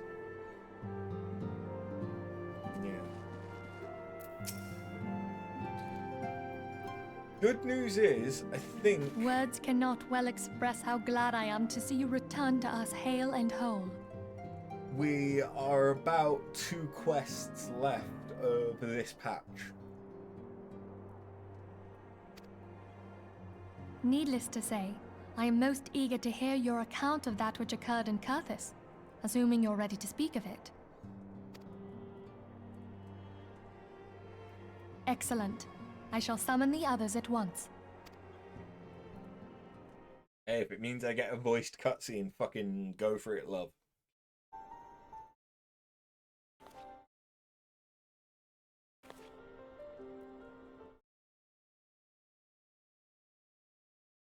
Iceheart used her own body as a vessel for a primal soul?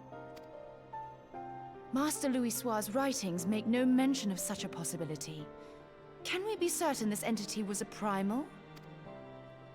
As certain as we can be that good King Mogulmog the 12th was a primal, I should think. Both were ostensibly summoned. Let's not quibble over definitions.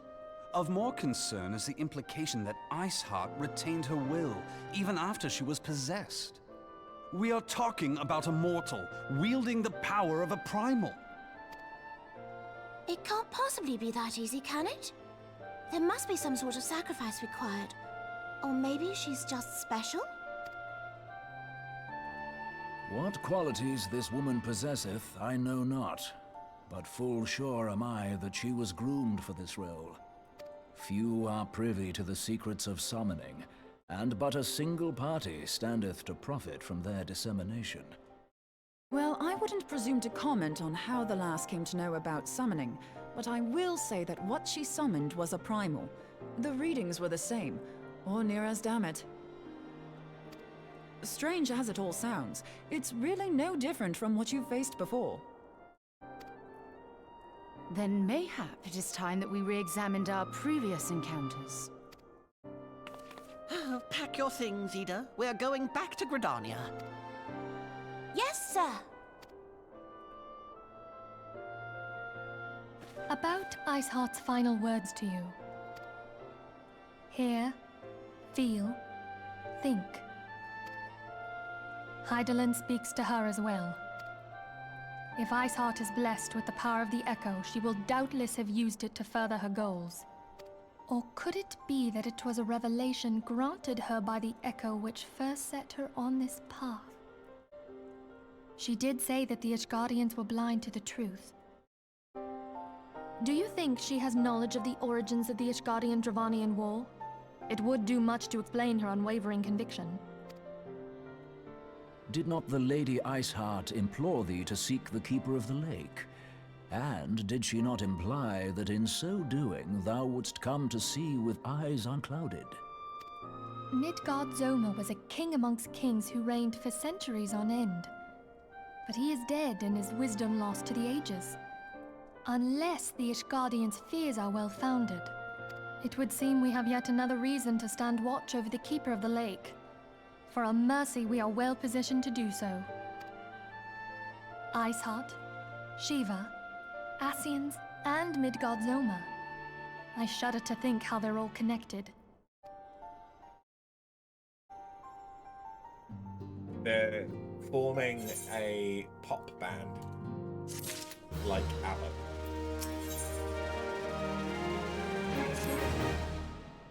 I mean to scour the annals for knowledge of Midgard-Zoma. Given his great age, I dare say he appears in more than a few. Do you hear that? The commotion outside. Would you see if aught is amiss?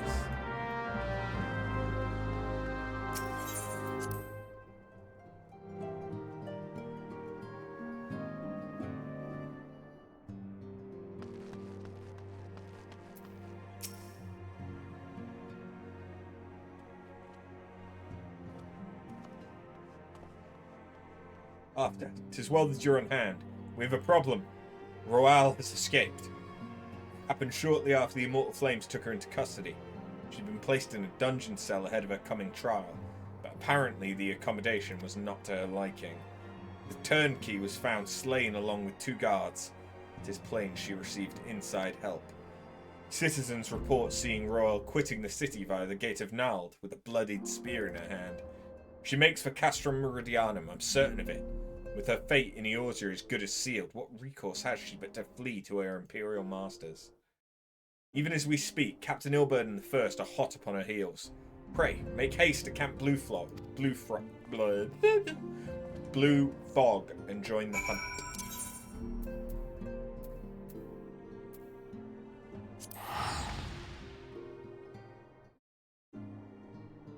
You had 4 different types of braces whilst growing up because your jaw structure's fucked. That would serve to further explain the chewing gum giving you earache. Human bodies fucking annoying sometimes. It's amazing, but also we've made bits of it shit. And part of that being things along the line of, you know, natural selection no longer applies. And so undesirable genetic traits aren't being weaned out. And because of that, more and more people are developing those genetic traits.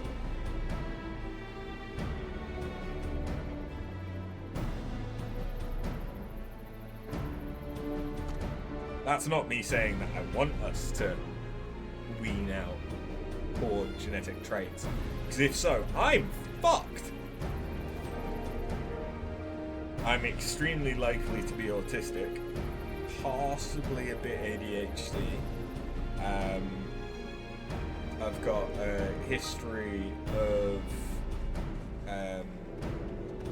potentially not having a kidney.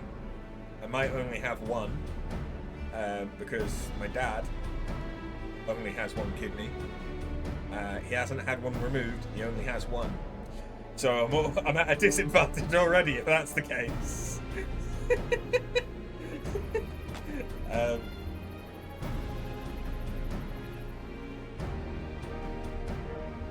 Yeah.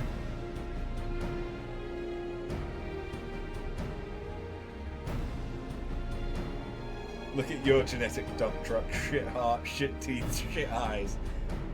Yeah, you do have the trifecta. Yeah. Like, at least my eyes are good. My teeth, that's more an issue of not looking after them.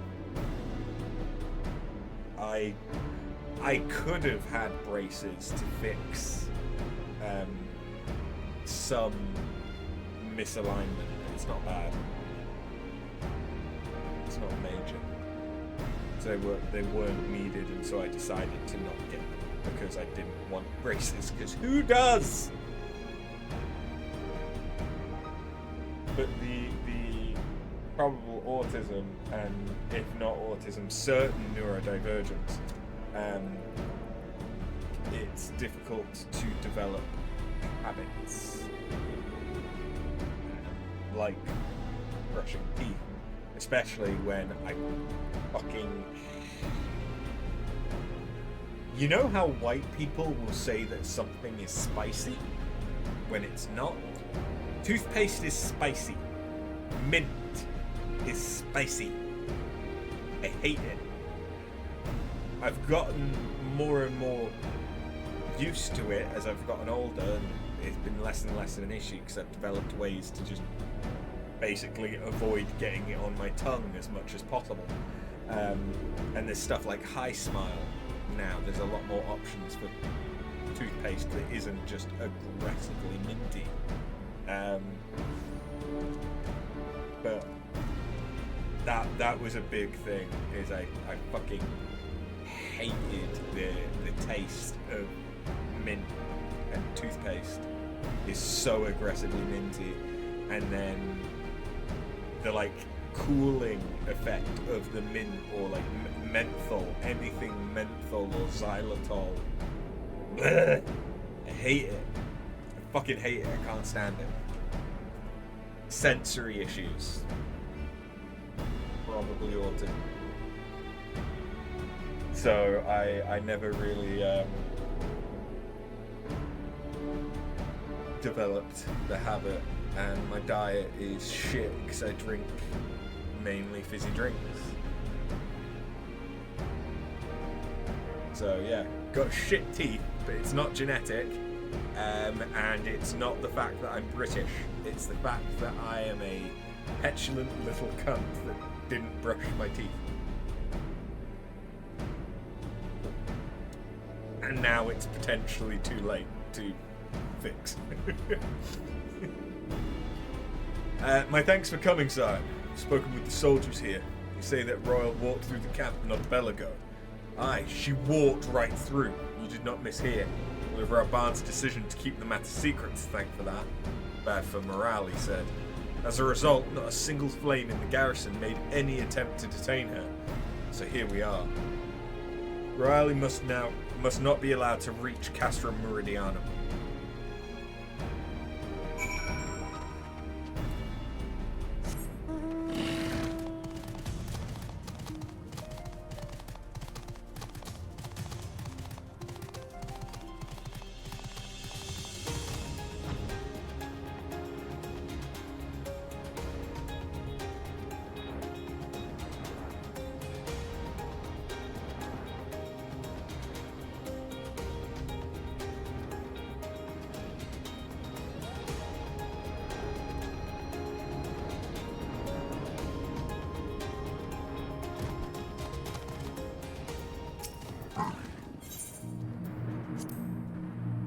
Okay.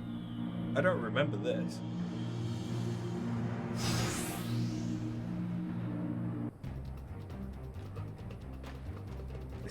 This wretch was with Royally.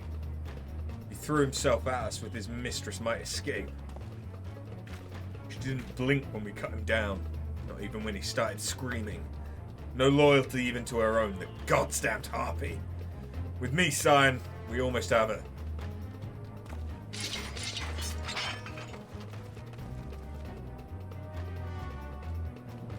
I'm coming with my glowy axe. Ooh.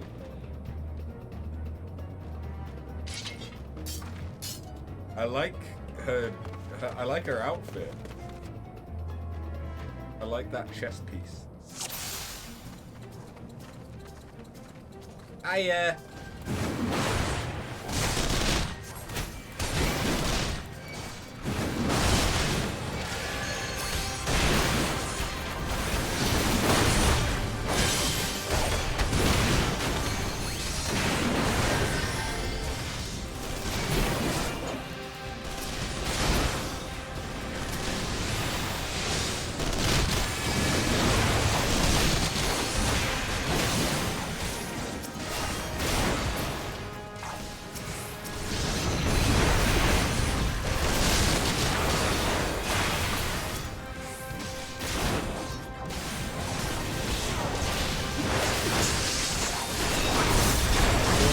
Reinforcement!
Piss off.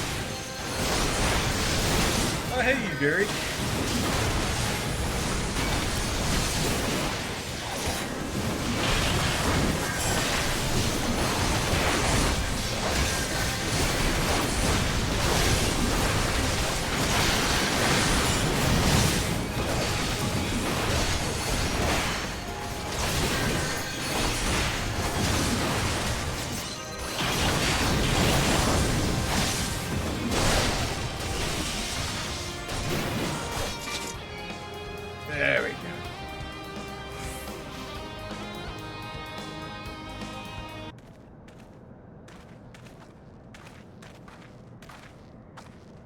Bind her and do it tight. Kinky bitch.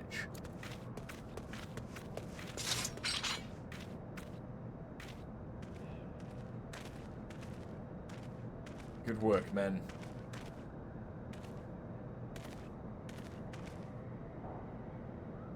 She and her imperial cronies pushed us close, but we were better. Behold, respected officer of the Immortal Flames. People looked up to you as one of the Order's founding members, one of its pillars. It saddens me to see you fallen so low. What would you know of low? You, a spoiled little lordling who has never known any want. People such as you take wealth and birth for granted. You think it your God's given right to rule over others. You know naught of our plight, the injustice that we low-bornish guardians must endure. To the noble lords and ladies, we are not people, but resources to be consumed. I did what I had to do to survive. Stealing, killing, even whoring myself. It's no fault of mine if fools imagined me a paragon when I joined the Flames. To hear you tell it, one would think you the only person ever to have suffered. In case you've forgotten, Rauban himself was born into poverty, as was I. We lived hand to mouth, with little more than the shirts on our backs. Hunger was our constant companion. Yet never did we bemoan our lot in life, nor did we begrudge others their fortunes. We accepted the hand that we had been dealt and played it to the best of our ability. Life was a battle, aye, but no matter what fate threw at us, we took it on the chin and came back for more. Everything we have, we fought for. How are we any different then? It is true that we were both mercenaries of low birth, and 'tis true that we both had our fair share of struggles. But whereas I sold my sword, you, Marshal, you sold your comrades. If life has taught me one thing, it is that you never betray your own. I would sooner cut off my own arm than raise a hand against a friend. But enough talk. You'll return to Uldar to face judgment.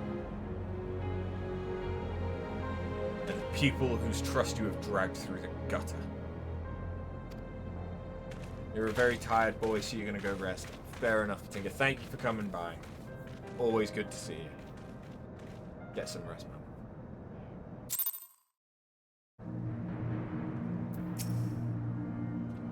Not so much as a hint of remorse. It is well that this sordid business is finally at an end. A friend's betrayal cuts deeper than steel. We must hope that we've chosen our own allies more wisely than Rauban chose his.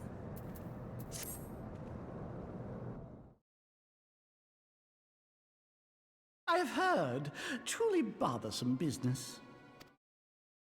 No, I do not foresee a problem on that front. The main concern is Rauban. There is no telling what the brute might do. Have the Blades watch him in the flames day and night. You may leave the Sultana to me. I shall personally attend her grace.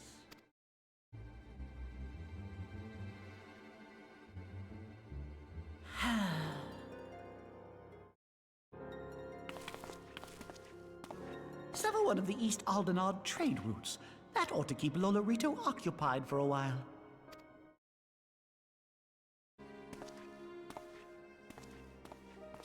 Nanamo Ulnamo. For my sake, pray be a good little Sultana to the last.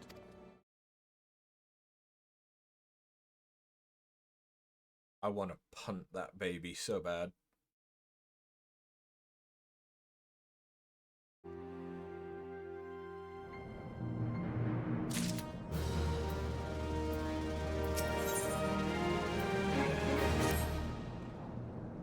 Captain Ilbird and I have a few questions for the Flame Marshal regarding the circumstances of her miraculous escape.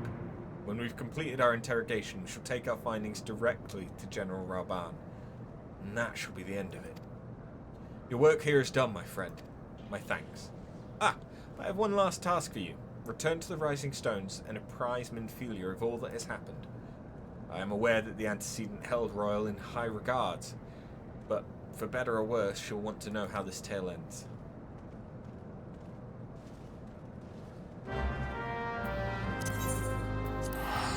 And I believe that this is the last quest of 2.4.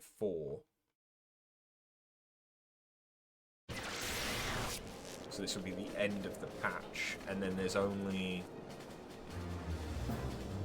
like one arc. I think it came as 2 patches left. But it was 2.5 and then 2.55.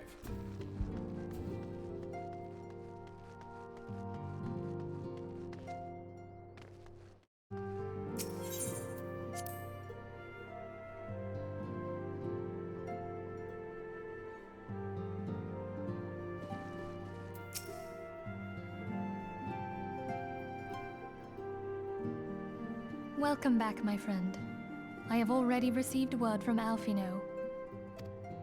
To think that Flame Marshal Huayu was the Garlean agent. I know not what to say.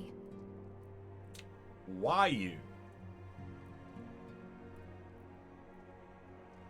Yeah, I was never going to pronounce that. Together with Robon, Eileen lent us much needed aid at the time of our order's founding. She was particularly passionate about the need to tackle the primal threat. When we discussed the subject, her eyes fairly shone with determination. Whatever else she may have been, I choose to believe that it was her true self with whom I spoke then. But now is not the time to dwell on such matters. I have an important announcement to make regarding our effort to defeat the Ascians. We shall begin as soon as everyone is assembled.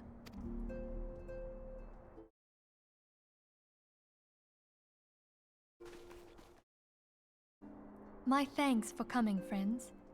Moonbreeder, the floor is yours. By now, I'm sure you're all familiar with white auracite, the miraculous material that'll allow us to capture Ascian souls. Back at Snowcloak, we verified its ability to absorb vast amounts of ether. Alas, it leaves something to be desired in the area of stability. The stone can only store ether for a short while before expelling its contents. In addition to auracite's inherent limitations, we must needs be wary of our enemy's strength. Our foe draweth upon an infinite wellspring of power. Even should we succeed in entrapping him, the stone will not long contain his wrath. Meaning that, if we want to kill the swine, we'll have to be quick about it. 'Tis our belief that an Ascian soul may be permanently undone, if smitten by a sufficiently concentrated burst of pure ether. The only trouble is, we can't say for sure how concentrated the burst needs to be. Without knowing how much ether an Ascian soul is composed of, we're basically guessing. Our sole clue lieth in thy struggle with La Habrea. During that encounter, Heidelin bid you forge what she called a Blade of Light, a weapon which took the form of a luminous stream of energy. Based on your description, we believe the blade with which you vanquished your foe was composed of ether.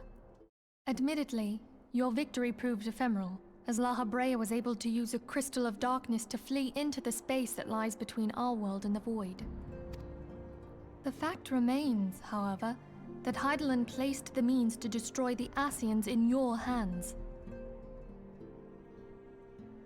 Be that as it may, it would be unwise to assume that you will do the same when we next encounter such a foe. Quite so, my lady. We must needs find the means to forge our own blade of ether, one to equal that which Heidelin did benevolently bestow upon her champion. That is all well and good, but it seems to me that producing such a blade will require a prodigious quantity of ether. Whence will it come, pray tell? Oh, what if we had 2 pieces of white auracite? One to trap the Ascian, and the other to store the ether for the blade. Oh, nice try. But it's as I said, the stone won't hold ether for any length of time. We'd still need to collect the stuff there and then, sorry to say. And therein lies the rub. Finding a way to create the blade whenever and wherever we choose. 'Twould seem more research is in order.